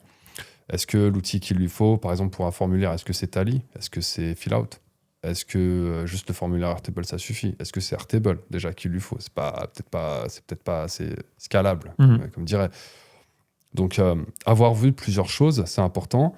Et oui, c'est ça. Tu fais une solution et tu vas faire aussi de la recherche parce que selon la problématique, par exemple, si on reprend l'exemple là que j'ai à la capsule, j'ai un problème, je l'ai toujours quoi. J'ai fait de la recherche, j'ai utilisé plein d'outils différents pour résoudre ça. Et finalement, c'était pas suffisant. Et plus tu as testé des solutions, plus tu as eu des projets, plus tu es capable de comprendre vraiment le besoin du client et peut-être même directement, même dans le premier entretien que tu as avec lui ou le collègue, tiens, si je fais ça, comme ça et comme ça, qu'est-ce que tu imagines? Poser les bonnes questions. Voilà. Ça, c'est hyper important. Et c'est pareil si on revient par exemple à ton activité de freelance, quand tu es confronté à un client qui vient avec une mission, qui dit je veux automatiser les données entre Spotify, enfin Shopify plutôt, on va prendre un exemple plus sérieux, et Penny Lane par exemple, voilà, tu dois te mettre à sa place, se mettre dans cette position de recueil du besoin, analyse, comprendre, et lui proposer une solution, et puis en dernier lieu, en fait, seulement l'implémenter. Ouais, bien sûr. Alors que nous, souvent, j'ai l'impression, nos codeurs et nos codeuses, on aime trop les outils. On se jette toujours dans les outils. On aime, hop. Alors qu'en fait, des fois, il faut se poser un peu et comprendre. Après, oui, parce que en plus, mais tu vois, c'est intéressant ce que tu dis, parce que moi, par exemple, je fais vraiment la distinction entre faire une automatisation, où là, il n'y a pas vraiment de satisfaction ou pas, ça marche pas. Voilà, il n'y a que deux choix. Et un outil que le client va utiliser au quotidien. Et les deux, même la façon de facturer les deux, elle est très différente. Ça n'a rien à voir pour moi, les deux. Et donc, c'est pour ça qu'il faut poser le plus de questions possible, essayer de creuser vraiment pour comprendre, OK, non, mais là, va y avoir un problème. Moi, je sais que quand je coach, par exemple, en ce moment, je coachais une jeune freelance et elle est venue avec un projet qui était peut-être un peu trop important pour elle, mais je l'ai encouragée à le prendre néanmoins, parce que c'est comme ça que moi j'ai appris, et bon, bah voilà, j'essaie de reproduire. Bon, finalement, elle l'a pas pris, elle a préféré me faire une passe, mais je sentais que, tu vois, elle n'avait pas tout compris. Parce qu'elle n'était pas capable de me réexpliquer, et moi-même, je posais des questions et qu'elle n'avait pas posé au client. Mais ça, c'est normal. Enfin, c'est les débuts, tout ça. Il y a une partie, ça vient avec l'expérience. Voilà. Et je pense que, j'en parlais avec Manon il n'y a pas longtemps, il y a aussi, on a trop, peut-être nous, par exemple, chez Contournement, trop insisté sur les outils et pas assez aussi sur cette partie un petit peu product management, recueil du besoin, bon, quels que soient les mots qu'on mette là-dessus, mais vraiment cette phase un peu amont.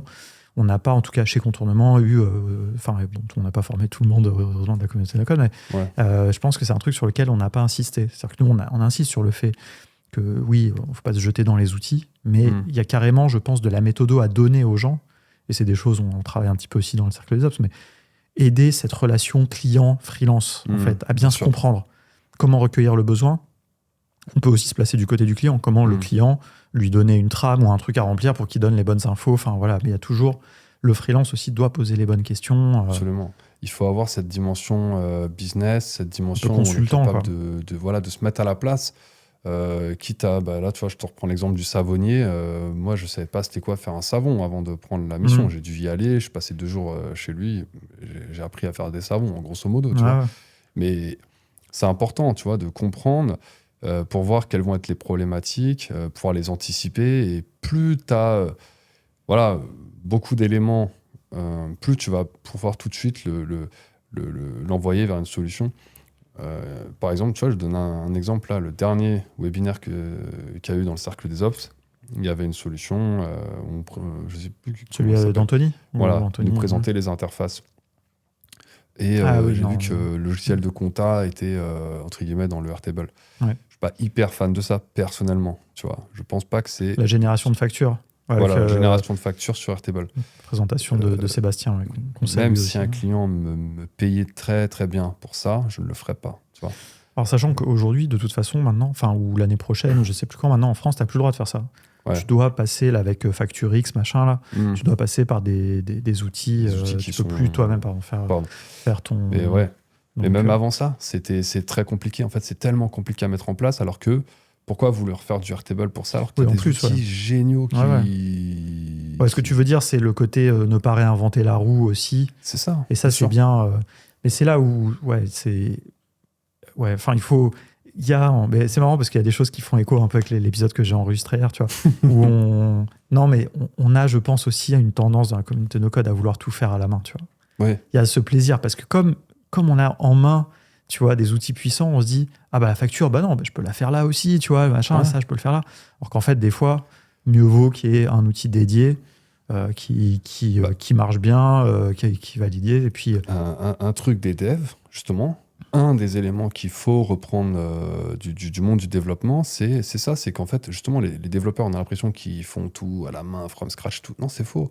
Ils utilisent des librairies, des choses qui ont déjà été codées une fois. Ils utilisent, quand ils veulent faire un site web, ils vont peut-être utiliser des frameworks en fait, qui vont aller, aller super vite en développement, ils vont aller encore plus vite que toi si tu fais du Webflow from scratch, en fait. Et parce qu'on croit que c'est du dev et tout, ça leur prend du temps, mais il y a des choses, en fait, tout est inventé. Et nous, pourquoi on continue à avoir ce truc, une facturation from scratch, CRM from scratch. C'est un écueil qui existe chez les devs, aussi, notamment souvent chez les jeunes devs, ils aiment bien. Moi, j'ai connu cette époque où il y avait des devs qui disaient « Ah, mais non, les frameworks, c'est de la merde ». Il y avait même des agences qui se faisaient leur propre framework. Donc, framework, librairie, on va dire, de fonctionnalités. Alors qu'il y en a sur le marché, mais il y en a, ils veulent tout faire eux-mêmes, quitte à recoder à chaque fois. Et ça, effectivement, c'est une mentalité. Ça s'enseigne aussi. Dire non, il faut réutiliser, il faut que tout soit modularisé pour pouvoir être réutilisé. Tu vois, là, je suis en train de travailler sur une petite custom app sur Make depuis hier, parce qu'il y a un truc qui me rend fou. C'est quand tu veux prendre la différence entre 2 dates, et que tu veux la convertir en secondes ou minutes ou heures, tu vois. Combien de fois tu as fait ça? Je sais pas si tu utilises... Encore, j'ai pas fait beaucoup de fois, mais j'ai vu que toi, tu l'avais fait pas mal de fois. Tu l'as fait hier dans la démo aussi. J'arrête pas de le faire tout le temps. Donc là, je me suis dit, mais je sais la faire. Je l'ai fait au moins peut-être 300 fois cette formule, tu vois. Donc là, hier, j'ai fait une custom app. Tu mets ta date dans le champ en haut, tu mets l'autre date en champ 2, tu fais OK, et ça te sort en output les 4 conversions. La différence en secondes, heures. Les custom apps, pour ceux qui ne connaîtraient pas, c'est la possibilité dans Make, donc cet outil d'automatisation, de faire ses propres modules, en quelque sorte. Il y a des modules, le module Airtable, le module Shopify, le module tout ça, qui sont déjà faits, mais tu peux aussi toi-même le faire.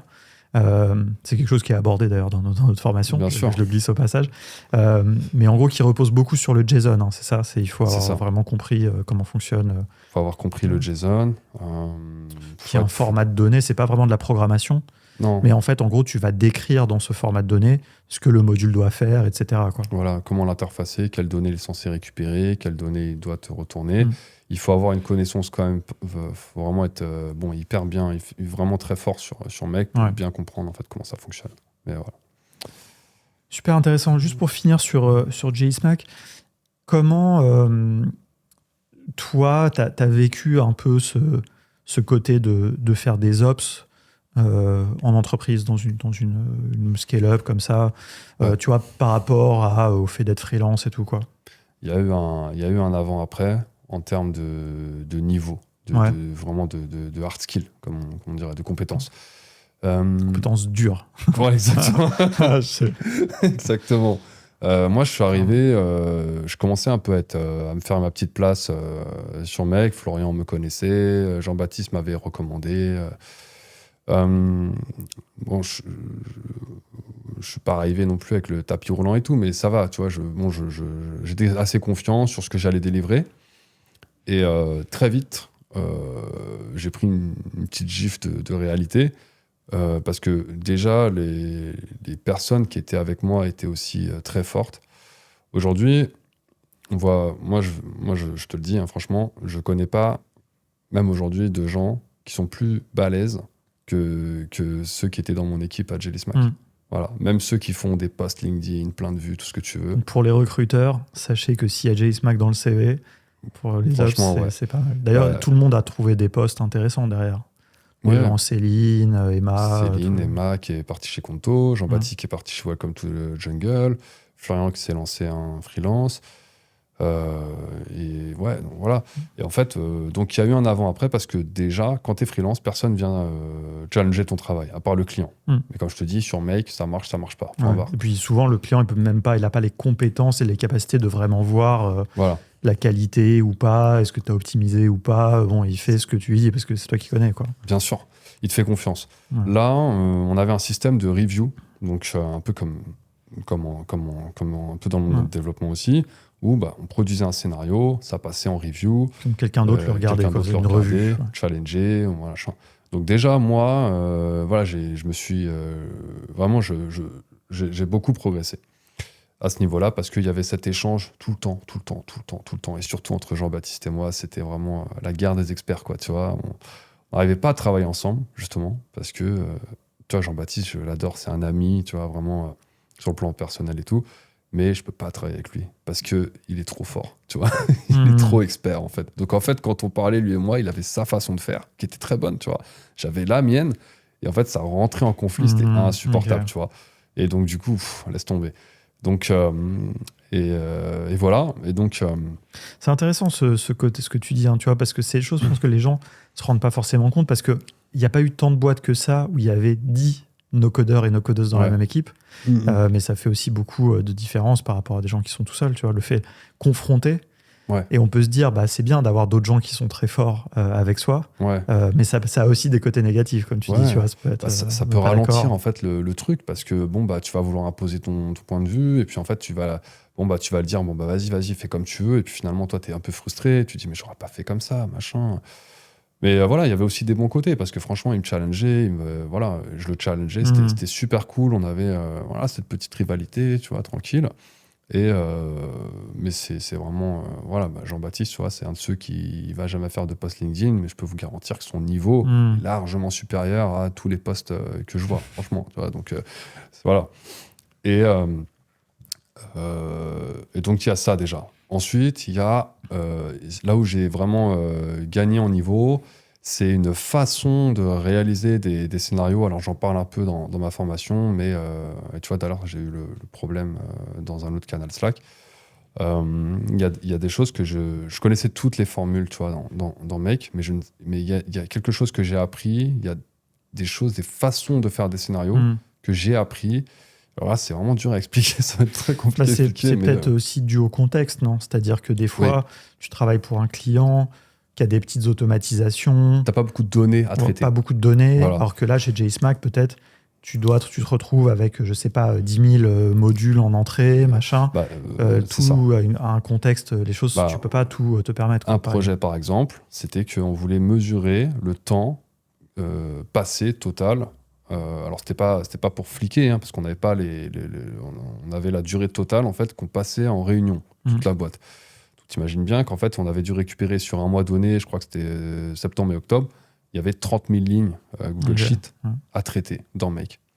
Et comment tu fais pour que, non pas que ça consomme zéro opération, c'est pas l'objectif, mais comment tu fais pour que ça consomme le moins d'opérations possible?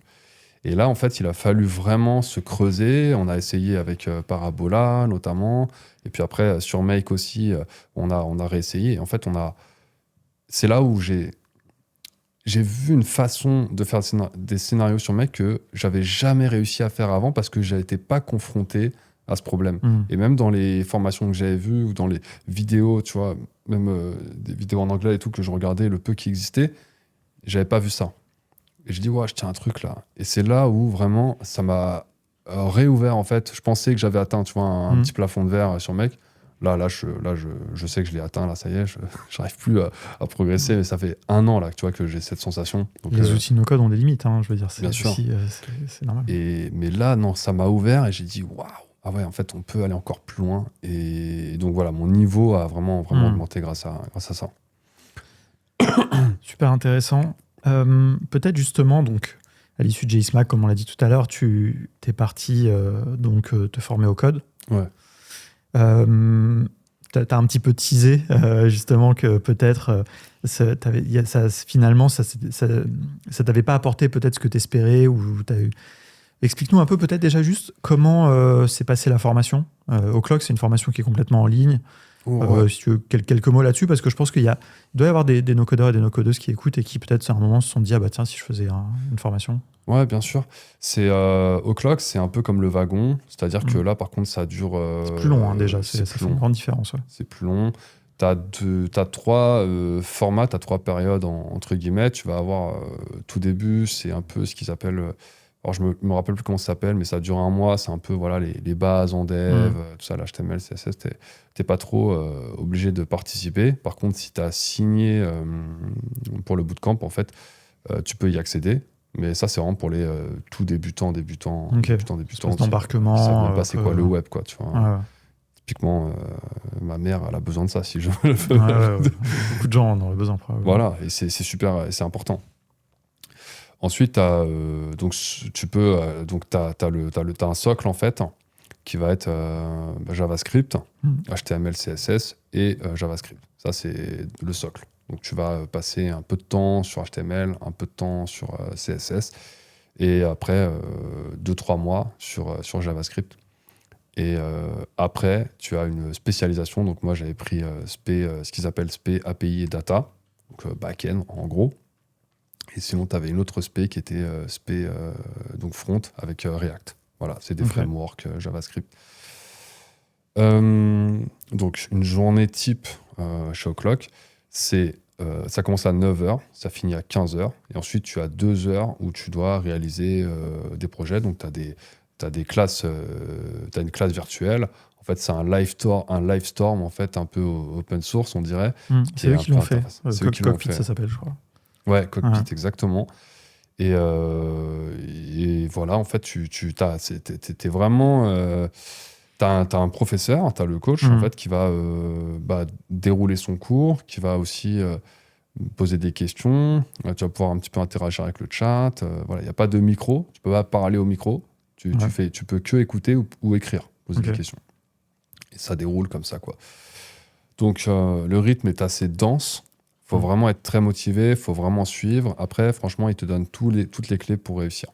Tu as tous les enregistrements, toutes les sessions de tous les jours. Tu as accès au Discord, tu as des ressources qui peuvent te donner. Tu as aussi les helpers qui vont être à ta disposition si tu as des questions. C'est des assistants, assistants du prof, quoi, en gros. Quoi. Les assistants du prof, exactement. Et voilà. Donc, franchement, pédagogiquement, c'est vraiment une masterclass. Bah, c'est une des formations qui est les plus reconnues. Hein. Enfin, moi, pour l'anecdote, j'ai failli travailler là-bas.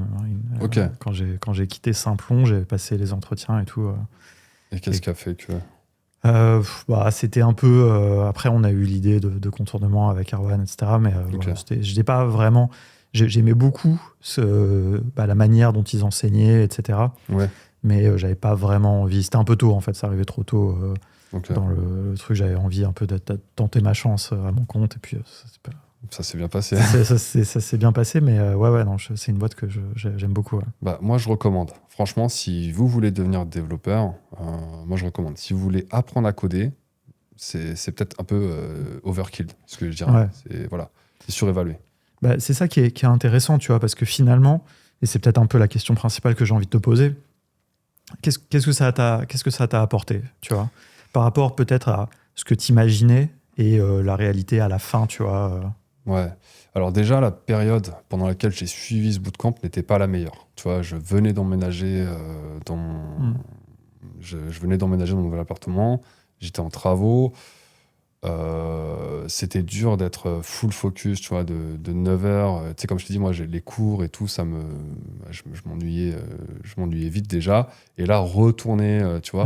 Donc, j'ai pas été vraiment d'une assiduité totale. J'étais présent tout le temps dans les cours, mais tu peux pas te permettre de décrocher, d'avoir autre chose dans la tête pendant ce moment-là. Donc, disons qu'en fait, ça m'a, en termes de compétences, là, aujourd'hui, je suis pas capable de coder un site, tu vois. Faudrait que... Mais par contre, ça m'a donné envie de vraiment le faire. Aujourd'hui, j'ai pas gardé des compétences. Tu te sentirais pas de partir de zéro, d'une feuille blanche, faire un site web? En fait, oui, si, je pourrais, parce que tu sais, ça reprend un peu ce qu'on se disait. O'Clock ne t'apprend pas, O'Clock ne suffit pas. Même, tu vois, c'est pas en 6 mois que tu deviens développeur. C'est des années. Voilà, même les frameworks qu'ils utilisent, entre guillemets, c'est discutable ou pas. Par exemple, tu vois, là, je vais parler, par exemple, dans le bac, ils utilisent Express. Aujourd'hui, c'est pas dans le bac, c'est pas le framework le plus utilisé. On utilise plutôt Adonis ou des frameworks qui font les deux, en fait. Par exemple, Next ou Next.js. Voilà, ça, je parle pour les. Ouais, après, il y a des choix aussi un peu pédagogiques. Mais ça n'enlève en rien le. Ah, mais les bootcamps de dev, de toute façon, comme j'ai envie de dire, sûrement les bootcamps de no-code, il y a une partie, c'est la formation. Il faut que déjà la formation soit de qualité. Et il y a tout ce que tu vas faire en dehors. Tu vois, la formation à Simplon a duré 6 mois. À la fin, même quand il y avait des super profs et tout, ce qui n'était pas le cas de toutes les promos, mais quand il y avait toutes les conditions réunies, on voyait bien qu'il y en avait ceux qui se laissaient un peu porter à la fin, et ils étaient même pas employables. Il y en avait après un tiers au milieu qui était à peu près employable ou pas, et puis il y en avait un tiers, ceux qui s'étaient défoncés, qui tous les week-ends passaient leur temps à faire du code et tout. Eux, voilà, ils surnageaient. Et après, ça n'empêche pas que de toute façon, après l'expérience, tu l'acquiers. C'est comme tout. Voilà, moi, disons que ça m'a calmé un peu. Je pensais que je voulais devenir développeur. J'ai vu en fait toutes les problématiques la réalité. Un peu. Ouais, j'ai éprouvé. Et c'est marrant parce que avant, par contre, le bootcamp, tu vois, je me disais, les devs, tu vois, il y a un peu cette petite guéguerre entre les devs, le code, le no-code, machin. Et ça, j'ai trop envie qu'on en parle parce qu'il y a plein de trucs à dire. Mais en gros, voilà, ça m'a un peu calmé. J'avais à l'issue, en fait, ça c'est vraiment. J'avais à côté toujours mes missions en plus, tu vois, avec les clients. Donc en fait, en vrai, mes journées, c'était 9, 15. Des fois, je faisais pas toujours les travaux. Voilà. Donc tu étais rattrapé aussi par le no-code en parallèle. Le truc, c'est que c'est 6 mois quand même. C'est 6 mois, sûr, c'est long 6 mois. Et je me suis pas rendu compte avant, tu vois. 6 mois, c'est long. C'est 6 mois de 9 à 15. En fait, faites-le si vous voulez devenir développeur. Vraiment. Moi, je voulais pas devenir développeur. Je voulais apprendre à coder. Donc, c'était overkill, tu vois. Si tu veux apprendre à coder, tu fais ton site web avec un tuto à côté. Et ça, c'est parfait. Par C'est contre, bien, si tu veux c'est un apprendre bon le métier, témoignage. ouais. Mais par contre, c'est une masterclass pédagogique. Enfin, franchement, il y a plein d'éléments que j'ai pu apprendre. Les profs, ils sont magnifiques, les helpers, ils sont magnifiques. Enfin, vraiment, c'est une masterclass pédagogique. Si vous voulez devenir développeur, franchement, et que vous avez 6 mois à investir dans votre vie et que c'est votre rêve et tout, allez-y, quoi. Et est-ce qu'il n'y a pas des choses quand même, forcément, j'imagine, bon, tu savais te servir d'API, de JSON, etc. avant, mais est-ce que ça t'a pas donné un peu de profondeur de voir l'envers du décor, le côté dev, etc. Si. Tu vois, un peu sur ces trucs-là. Si, carrément. Alors après, est-ce que ça sert? Ouais, bien sûr, parce que maintenant... C'est pas obligatoire, mais toi, ça t'amène quelque chose en plus ou pas? Ah oui, non, bien sûr. Maintenant, les concepts, aujourd'hui, je peux discuter avec un dev de tout, de rien. Je peux même visualiser, comprendre à peu près ce qu'il fait, pourquoi il le fait comme ça, etc. Dans le code pur, je peux lire, tu vois, je comprends. Si je lis du code, je pense que je suis capable de comprendre. Ça dépend c'est quoi le framework. Mais bon, ouais. Ça m'a aidé parce que là, aujourd'hui, j'ai envie de coder. Je me sens quand même beaucoup plus confiant qu'avant, tu vois, en tout cas. Là, c'est parce que le temps m'a manqué. Ouais, bien sûr. Et tu vois, typiquement, par exemple, pour l'outil de la capsule que je suis en train de développer, si j'avais pas fait le bootcamp, peut-être que j'aurais pas derrière redéveloppé d'autres compétences. Pour appréhender un outil comme BuddyBase, par exemple, qu'on pourrait décrire comme un outil un peu low-code, même si, bon, ce que veut dire low-code, etc., c'est pas... Je déteste ce mot. Ouais, ça n'a pas forcément de sens, mais ça, en fait, souvent, s'il y a une confusion, parce que ça peut aussi indiquer des outils un peu techniques, quoi. C'est-à-dire BuddyBase, fondamentalement, tu n'écris pas vraiment du code dedans, j'imagine. Mais peut-être d'ailleurs. Tu peux en écrire un peu. Tu peux, mais tu peux aussi, tu n'es pas obligé de le faire, mais pour comprendre comment vraiment l'utiliser, ça doit quand même aider, quoi. Ouais, bien sûr. Ça aide à comprendre, en fait, c'est quoi, qu'est-ce qui se passe dans ton navigateur, par exemple. Tu vois, ça t'aide à débugger, ça t'aide à savoir c'est quoi un navigateur. Ça t'aide, tu codes aussi des projets. En fait, tu as des projets où tu vas coder, en fait. Normalement, tu as un projet aussi qui dure 1 mois. Donc moi, je l'avais pas fait parce que là, vraiment, sur la fin, j'avais plus le temps, je commençais à être focus sur les missions et tout. Mais tu as un projet d'1 mois en groupe, tu apprends à travailler en groupe. Et moi, je voyais un petit peu les autres. Non, franchement, il y en a, ils avaient un très bon niveau en fin de... Ouais. Voilà, c'était... Et un outil comme... Ouais, pourquoi j'aime pas low-code? Juste, je rebondis là-dessus. Vas-y. J'aime pas low-code parce que, en fait, ça détermine pour moi... c'est un peu comme je te disais au début, tu vois. Je pensais qu'il y avait une hiérarchie entre code, no-code. Et en fait, non, il n'y en a pas du tout. Et pour moi, le low-code, ça instaure une sorte de hiérarchie où aujourd'hui, on a des personnes qui déjà ont du mal à se mettre dans le no-code. Et en fait, dire low-code, c'est comme dire à quelqu'un, voilà, ça, c'est un outil low-code, tu vois, c'est un peu au-dessus, tu vois ce que je veux dire? C'est pas pour toi, quoi, en gros. Ouais, et après, c'est un peu des questions de perception, etc. Mais c'est vrai qu'il y a un peu un flou. Oui, c'est comme si on disait no-code, low-code, code, tu vois, un peu genre comme s'il y a une hiérarchie. Ouais, moi, je pense que tout ça va disparaître petit à petit parce que, tu vois, quand tu regardes un outil comme Airtable, moi, c'est l'exemple que je préfère parce que dans Airtable, tu peux écrire 0 code, évidemment, faire des bases de relationnelles, des trucs avancés, etc. Mais ça peut être hyper pratique de faire un petit script à un moment. Bien sûr. Pareil dans Zapier, là j'ai eu le cas il n'y a pas longtemps, il aurait fallu que je fasse 5 étapes super chiantes plutôt que de faire un petit bout de code que en plus j'ai même pas eu à écrire parce que je l'ai généré avec de l'IA. Ça c'est un petit sujet qu'on pourra aborder. Et donc pour moi c'est un peu des questions d'approche, mais finalement je pense qu'on va arriver à un truc, c'est qu'il va y avoir la programmation textuelle, traditionnelle, la programmation visuelle, quand tu fais des drag and drop, des clics, comme tu fais dans Make, comme tu fais dans Flow. Et puis les deux vont se mélanger un peu. Et puis au sein d'un outil, on pourra faire un peu des deux. Et puis ça dépendra, parce qu'en fait, ça dépendra juste des compétences des gens. C'est-à-dire qu'un même outil, il peut être no-code pour quelqu'un ou no-code plus code pour un autre. Moi, j'aime pas non plus no-code, je préfère dire no-code plus code, quoi. C'est-à-dire, t'as les deux, tu vois. Tu as la possibilité de coder. Bien sûr, parce que voilà, les mots ont un sens, c'est important. Et low code, c'est vraiment un mot, ça devrait disparaître. Ça va disparaître, je pense. Et ça, même no code va disparaître, tu vois. Ouais, c'est ça. Tu vois, moi, quand j'entends un dev, quand je vois un post là, et j'en vois, même pas plus tard qu'avant-hier, j'ai vu un post d'un dev qui dit oui, pourquoi j'utiliserai jamais le no code, machin. t'as jamais utilisé une solution no-code et tu viens parler.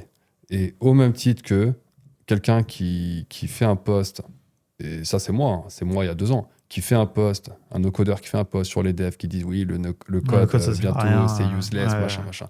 Les deux ont tort et les Bien deux sûr. aujourd'hui j'ai envie de les gifler. Parce que, parce que le no-codeur qui croit que le dev c'est hyper compliqué, c'est un truc de fou, etc. Alors qu'aujourd'hui avec les frameworks, parce que moi je fais beaucoup de veille sur le dev, je sais que c'est pas si compliqué que ça. En tout cas, c'est beaucoup moins compliqué qu'il y a encore 10 ans.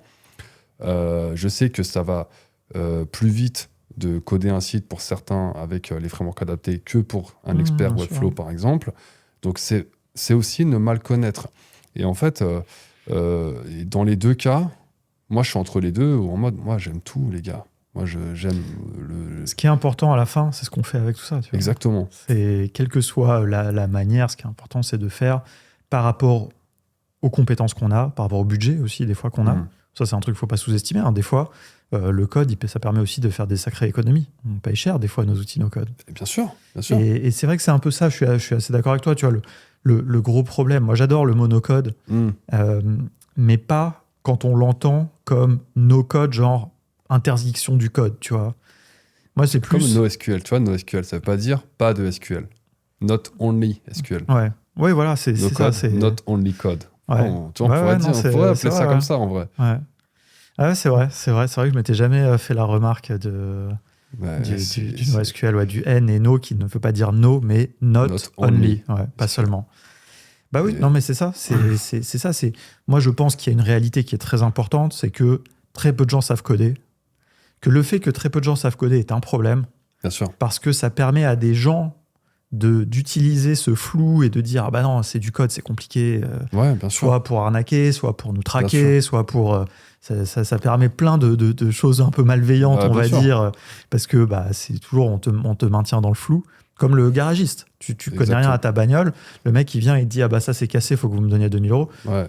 Tu sais pas, c'est vrai ou faux. Il y a ces travers-là aussi, malheureusement, avec certaines agences, certains groupes, dans des outils aussi no-code. C'est clair, mais moins, tu vois. Mais moins. C'est moins possible parce que avec les outils no-code, si tu connais rien, bah, tu peux te faire effectivement enfler pareil. Mais si tu t'y intéresses un peu, et moi j'invite tous les gens qui veulent travailler avec des no-codeurs et des no-codeuses de s'intéresser un petit peu aux outils. Ouais, bien sûr. Évidemment, bah, forcément de faire eux-mêmes, tu vois, mais de s'intéresser un peu, tu vois, au moins pour démystifier. Nous, c'est un des trucs qu'on veut faire absolument incontournablement, tu vois, c'est démystifier la tech grâce aux outils no-code. Et comme ça, tout le monde est content. C'est mieux pour le no-codeur ou la no-codeuse de travailler avec quelqu'un qui comprend un minimum les outils. Juste qui comprend les concepts, quoi. Les clients avec qui je travaille, ils connaissent un peu. Ils sont pas capables d'aller de faire eux-mêmes. Je prends plaisir de leur montrer, bah voilà, ça c'est ça. Puis dès qu'ils ont mal à la tête, ils me disent bah c'est bon Lilian, j'en ai eu assez, vas-y. Mais au moins ils ont compris les enjeux, etc. Ils sont pas dans un espèce de brouillard qui est des fois maintenu exprès par les développeurs et tout, quoi. Bien sûr, ouais. Et après, voilà, moi aussi, tu vois, je change un peu en ce moment. Tu vois, on en avait parlé vite fait rapidement, mais il y a des outils que je commence à... Bon, je vais pas les nommer, mais il y a des outils que je commence un peu à boycotter parce que je trouve que les pricing sont peut-être pas adaptés. T'as le droit de les nommer, si tu veux. Non. Après, là, par exemple, Glide, mais ils ont rechangé, tu vois, leur pricing. Ouais. Moi, aujourd'hui, là, j'ai justement Buddy-Base. Je suis en train d'utiliser pour la capsule, pour aussi un client qui est actuellement sur Glide, que je vais déménager sur Buddy-Base. Moi, j'ai remarqué un truc, au-delà des questions de prix et tout, c'est que c'est que depuis que tu as fait le bootcamp, tu es beaucoup plus aussi, j'ai l'impression, attaché, c'est peut-être un mot un peu fort, mais en tout cas plus intéressé d'utiliser des solutions open source. Ouais, est-ce que je me trompe? Ouais, c'est vrai. Et ça, c'est le bootcamp qui t'a aussi un peu montré ça, ou est-ce que c'est le hasard? C'est la veille, c'est le bootcamp, et c'est la veille qui s'en est suivi. Moi, je consomme énormément de contenu de développeurs pour des développeurs. J'adore ça, j'adore regarder des chaînes comme Melvin, Graphic Art, voilà, Theorycraft, même un peu des chaînes anglaises. Parce que voilà, je m'intéresse, comme je te dis tout au début, c'est pour ça que je ne me suis pas tout de suite défini comme no-codeur, etc. Je suis passionné de tech avant tout, et le code fait partie de la tech, c'est quand même un héritage aujourd'hui qu'on a. Et justement, cet héritage, c'est aussi l'open source. J'ai boudé au début. Moi, j'étais très fermé quand j'ai commencé dans le no-code parce que tu sais, quand tu arrives, le no-code a changé ma vie, etc. Donc voilà, j'embrasse le no-code, machin. T'es un peu fermé, quoi, jusqu'à ce que tu vois d'autres choses Et j'ai vu d'autres choses, moi j'avais une mauvaise image peut-être de l'open source, c'est-à-dire des outils un peu claqués, faits dans le grenier, Un peu moche. un peu moche, je vais pas utiliser ça quoi. Mais en fait non, Bitcoin c'est de l'open source, Node.js c'est de l'open source, Cal.com c'est open source, et c'est là où je me suis dit, ah ouais, peut-être qu'un outil, tu vois, je compare par exemple, j'aime bien faire cette comparaison entre Cal.com et Calendly. À titre perso, moi j'ai complètement abandonné Calendly, j'y retournerai plus. Je trouve que l'outil n'a pas évolué depuis un moment. La dernière fois qu'ils ont fait une mise à jour, je crois que c'était le logo, qui est super moche. Qu'est-ce qu'on s'en fout? Pourquoi vous avez mis autant de budget là-dedans, alors que vous n'avez toujours pas les routeurs qui font sur Cal.com? Sur Cal.com aujourd'hui, il y a des trucs, par exemple, tu peux, je sais pas, tu as des créneaux, tu veux proposer des plages entre 13h et 20h, et tu veux que personne réserve 17h si personne a réservé 13h, par exemple, pour pas que tu aies de trous, tu vois, dans ton calendrier. Tu peux le faire sur Cal.com. Sur Calendly, c'est pas possible. Pas mal, ouais. C'est une vieille feature, pourtant, c'est pas 20, tu vois. Ouais. Mais Cal.com, ça ship, ça délivre. Parce que l'outil est open source, et également, pas que ça, c'est que derrière, il y a une communauté de contributeurs qui vont aller prendre le code, l'améliorer, le pousser. Et donc, tu as l'avantage, en fait, c'est là où je vois la puissance de l'open source, parce que ça devient, déjà, c'est public, tout le monde peut voir, tout le monde peut corriger, et tout le monde peut aller sortir des features, etc. Quand bien même, c'est pas la feature attendue, je ne sais pas quoi, mais ça fait plaisir, quoi. Et Cal.com, toutes les semaines, je reçois un petit mail, là, comme ça, new features, machin, et ça fait plaisir, tu vois. Ouais. Buddy-Base, c'est un outil open source. Demain, je peux le prendre, je peux le mettre sur l'héberger moi-même, etc. Et il y a un intérêt, en fait, à faire ça. Parce qu'il y a des contributeurs qui créent des composants que tu peux importer dans Buddy-Base. Sur ta propre installation. Voilà. Ou même là, comme ça, même si tu prends l'abonnement à Buddy-Base, tu peux importer tous les composants graphiques que la communauté a créés. Par exemple, un plus beau calendrier, un menu déroulant, des choses comme ça, quoi. Si c'était pas open source, en fait, tu devrais compter sur l'entreprise pour qu'elle développe ça. Ouais. Bon, il y a des systèmes de marketplace, des choses comme ça. Tu vois, par exemple, WeWeb, c'est pas open source, mais il y a la possibilité d'ajouter des composants, des choses comme ça. Bien sûr. Mais oui, non, mais c'est sûr que l'open source, en fait, il donne aussi une motivation aux gens de se dire, OK, je contribue à un projet qui est open source, donc tu as une raison. Tu n'as pas envie forcément de contribuer à un projet où ça va enrichir en quelque sorte les actionnaires et puis les patrons, quoi, les cofondateurs, quoi, des trucs comme ça, quoi. Bien sûr. La custom app que je te parle, là, où je suis en train d'apporter toutes les fonctions un peu qui n'existent pas dans Make, cette custom app, en fait, elle va être open source. Je vais en faire un repo sur GitHub. Les gens pourront télécharger le code. Enfin, je ne demande rien à personne, ni mail, ni... voilà. Et si tu fais ça, ce qui est génial, c'est que, c'est bien de le faire, ça permet à des gens de comprendre comment tu as fait, etc. Mais tu pourrais avoir un side effect positif, un effet de bord positif, on va dire en français.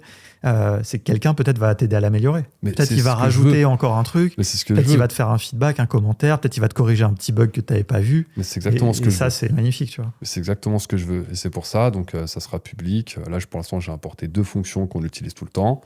Et en fait, ça sera sur GitHub et les gens pourront aller poster eux-mêmes leur truc. Et ça sera... Voilà. Donc, voilà, je suis de plus en plus attiré. Je commence à être nuancé, tu vois, un peu dans ce... Ça, c'est bien, la nuance. Voilà. On va essayer de partager ça à Stan aussi, des fois. Voilà, parce que c'est gratuit. Les tier lists de Stan, elles sont hardcore. Moi, je pense que c'est important. Moi, je suis un peu assez diplomate dans la vie. Je pense que c'est... Mais c'est bien, même, d'avoir de la nuance et de rester un peu ouvert. Et bon, ça n'empêche pas des fois de prendre des positions, mais les choses ne sont pas toutes blanches ou noires dans la technologie notamment, quoi. Bien sûr. Écoute, merci beaucoup. Franchement, on est très bien installé. On pourrait parler des heures, mais quand même, toutes les bonnes choses ont une fin. Peut-être une dernière question.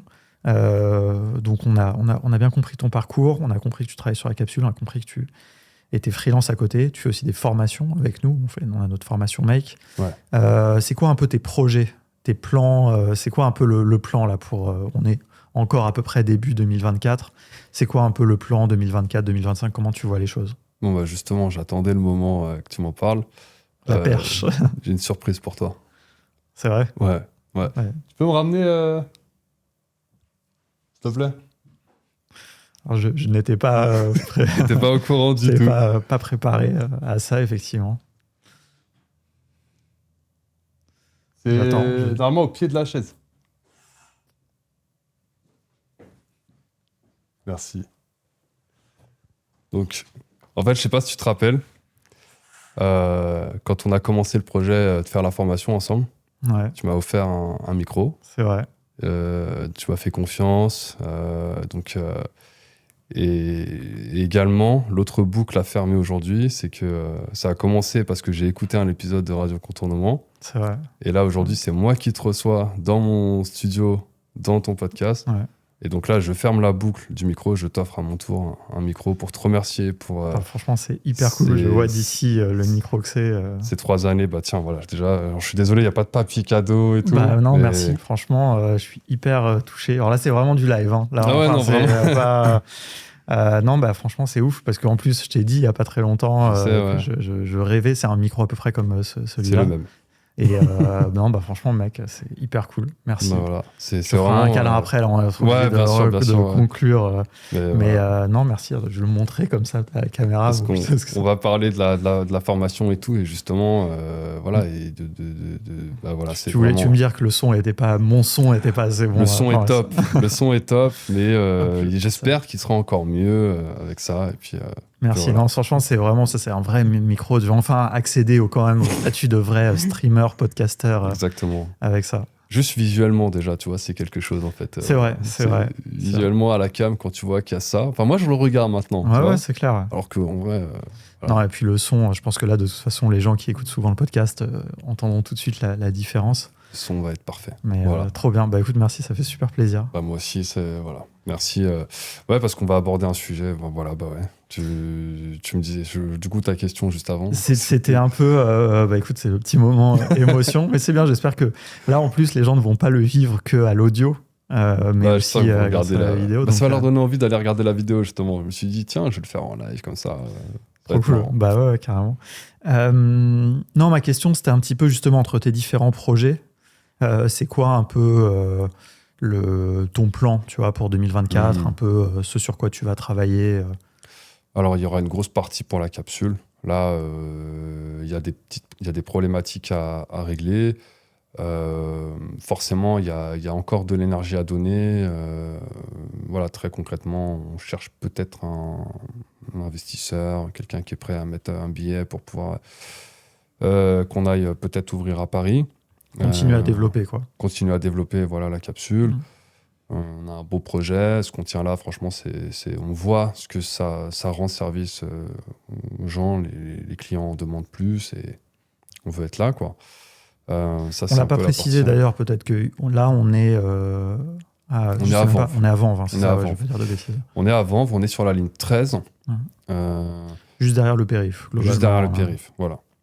Et on aimerait aller vraiment au centre Dans de Paris. Paris. C'est encore plus facile, du coup. Parce qu'on a une partie de clients qui viennent de région.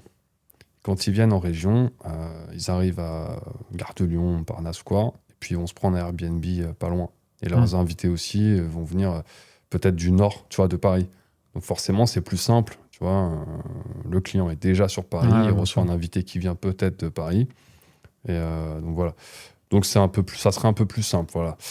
Donc forcément, la capsule. Et puis en fait, tu sais, si tu m'avais demandé il y a 1 an qu'est-ce que tu vas faire cette année, ce que je t'aurais répondu est très différent de ce qui se passe finalement. Voilà pour le côté de la capsule. Pour le côté no code. Est-ce que tu vas continuer par exemple à faire des prestations freelance parce que tu fais quand même pas mal de choses. On n'a pas tout détaillé d'ailleurs. Ouais. Mais tu fais du coaching.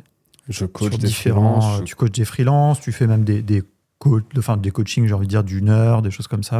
Ouais, tout à fait. Moi, je fais de la prestation, donc no code toujours. En fait, moi, mon objectif, c'est de rester vraiment dans un des meilleurs, en tout cas sur Make. Et pour ça, il faut continuer à pratiquer. C'est vrai. Sinon, tu es vite dépassé. Dans tes propres élèves, peut-être. Et oui, ça peut arriver. C'est arrivé une fois au No Code Games. Jonathan Cauchy qui m'a battu au No Code Games. Bisous à toi. Voilà, c'est partie remise. Tu vois.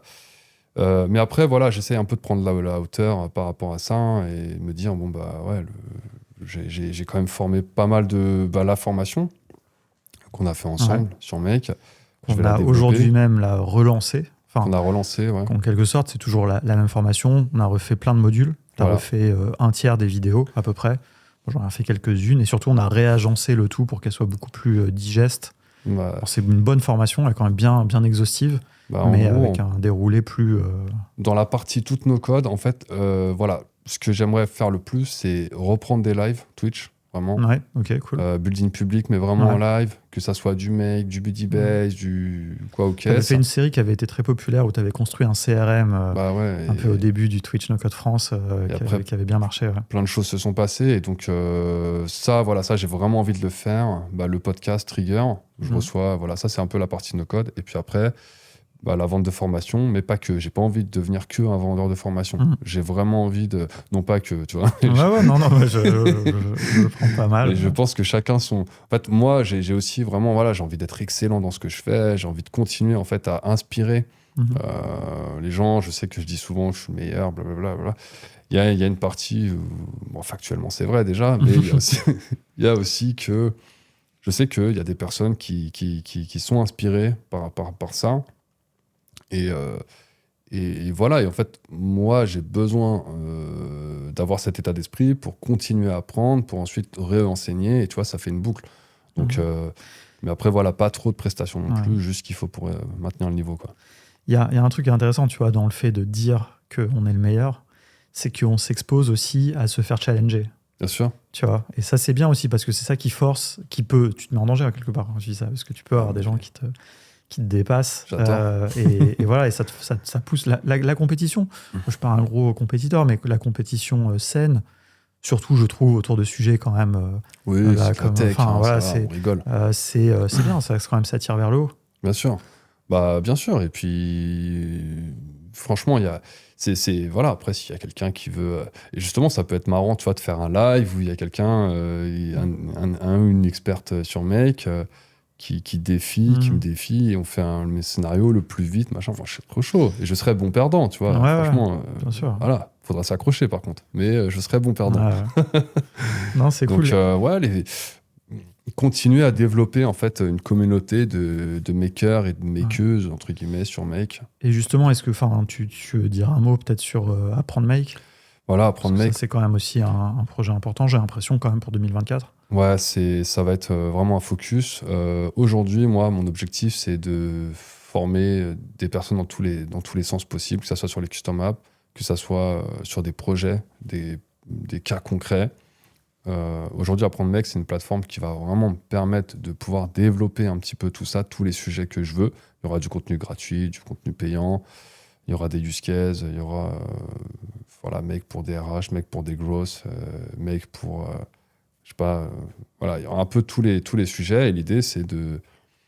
il n'y aura pas que Make aussi, il y aura aussi, justement, au fur et à mesure, je fais évoluer ma stack, donc il y aura peut-être du N8N, il y aura peut-être aussi du Budibase. Il fallait bien que je trouve un nom de domaine déjà pour démarrer, mais c'est quelque chose où il y a du contenu qui va être publié là-dessus.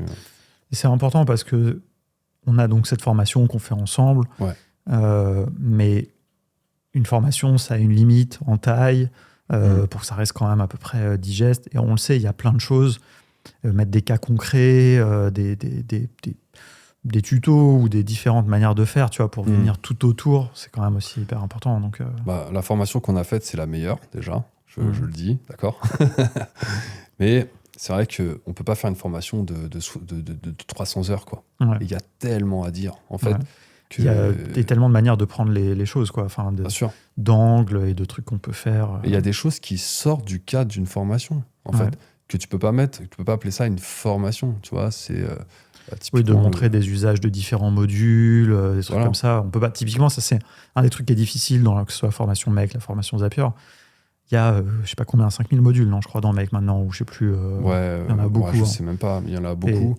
Et nous, on en montre qu'un certain nombre, parce que on essaie de montrer ceux qui peuvent le plus servir aux gens et qui sont le plus intéressants pédagogiquement. Mais après, chaque personne, des fois, a besoin du module Pennyline, du module machin. Bien sûr. Et voilà, et ça, il faut faire d'autres contenus, quoi. Sinon, c'est... Et il faut faire du contenu adapté pour, par exemple, un métier spécifique. Ouais, absolument. Est-ce que tu vas faire du make pour travailler avec de l'IA? Est-ce que tu vas faire du make pour travailler, pour faire de la génération de documents, pour travailler sur des grosses données, génération de documents avec signature, sans signature, Voilà. des documents longs, des factures, même à chaque fois, dans chaque truc, il peut y avoir plein de... se connecter à des API un peu complexes. Voilà, il y a tellement de choses en fait à voir. Et voilà, en fait, en gros, il y a la formation qu'on a fait ensemble qui est aussi sur Apprendre Make. Et à côté, il y aura, je pense, des masterclass ou des choses comme ça qui vont durer, tu vois, ou des mini-cours sur un sujet très précis. Par exemple, demain, je peux très bien, je suis pas à l'abri de faire une formation exclusivement sur les heurets, mais avec ma superbe prononciation. Mais pendant 2 heures, je parle que de ça, quoi. Donc voilà. Tu vois. Ouais, une formation qui va venir en complément. Et parce qu'il y a des gens, notamment, je dirais, ceux qui veulent devenir freelance et experts, qui vont avoir besoin d'aller plonger dans des trucs. Ouais. Il y a plein de gens où ce que l'on enseigne sur les tableaux, etc., suffit dans la formation. Mais ceux qui veulent vraiment pousser, il faut qu'ils aient un module complémentaire, une autre manière d'expliquer aussi, peut-être. Il y en a, ils veulent des... tu vois, typiquement, le projet que j'ai fait, là, le building du CRM sur Airtable, ça a super bien marché, ça m'a donné des idées où je vais construire quelque chose, d'autres outils. Là, j'ai un truc, j'ai un petit projet, c'est de construire le starter pack du freelance avec Make, Toggle, tu vois, Airtable. Okay. Et comment tu fais pour démarrer en tant que freelance avec un projet sur ton portfolio et l'outil qui va te servir même ta propre... tu vois, c'est un peu méta, mais... voilà, trop bien. Et voilà. Ok, écoute, bon... Beaucoup de choses à venir. On aura l'occasion d'en reparler pendant des webinaires, pendant des lives. Ça va être cool. On va suivre ça avec intérêt. Où est-ce que les gens peuvent te suivre, justement ? Alors, sur LinkedIn, Lilian Sévounian. Et puis sinon, sur le Slack de Code France, je suis très actif. Donc, sur le channel Make. Sur le channel. Ouais, ou en privé. Hein. Ouais. Franchement, je pense même que c'est le moyen le plus efficace de réussir à contacter un message sur le Slack. Sur le Slack, parce que je suis tout le temps dessus. Ouais. Voilà. LinkedIn. Et en vrai, après, il y aura Instagram aussi, mon podcast Trigger. Okay. Là, de toute façon, tu me donneras tous les liens, je les mettrai dans les notes de l'épisode. Et ma chaîne YouTube si vous voulez apprendre Make. Carrément. Trop bien. Écoute, merci beaucoup. Merci à toi de m'avoir reçu. J'espère que tu as kiffé le cadre. Carrément, c'était super. Bon, en plus, je repars avec un cadeau. Alors, pour les gens qui écoutent l'audio, si vous voulez voir le cadeau, eh bien, il faut que vous alliez sur la version vidéo, évidemment. Merci à toi. Merci beaucoup. Salut. Et merci à Clyde aussi pour la réal, évidemment.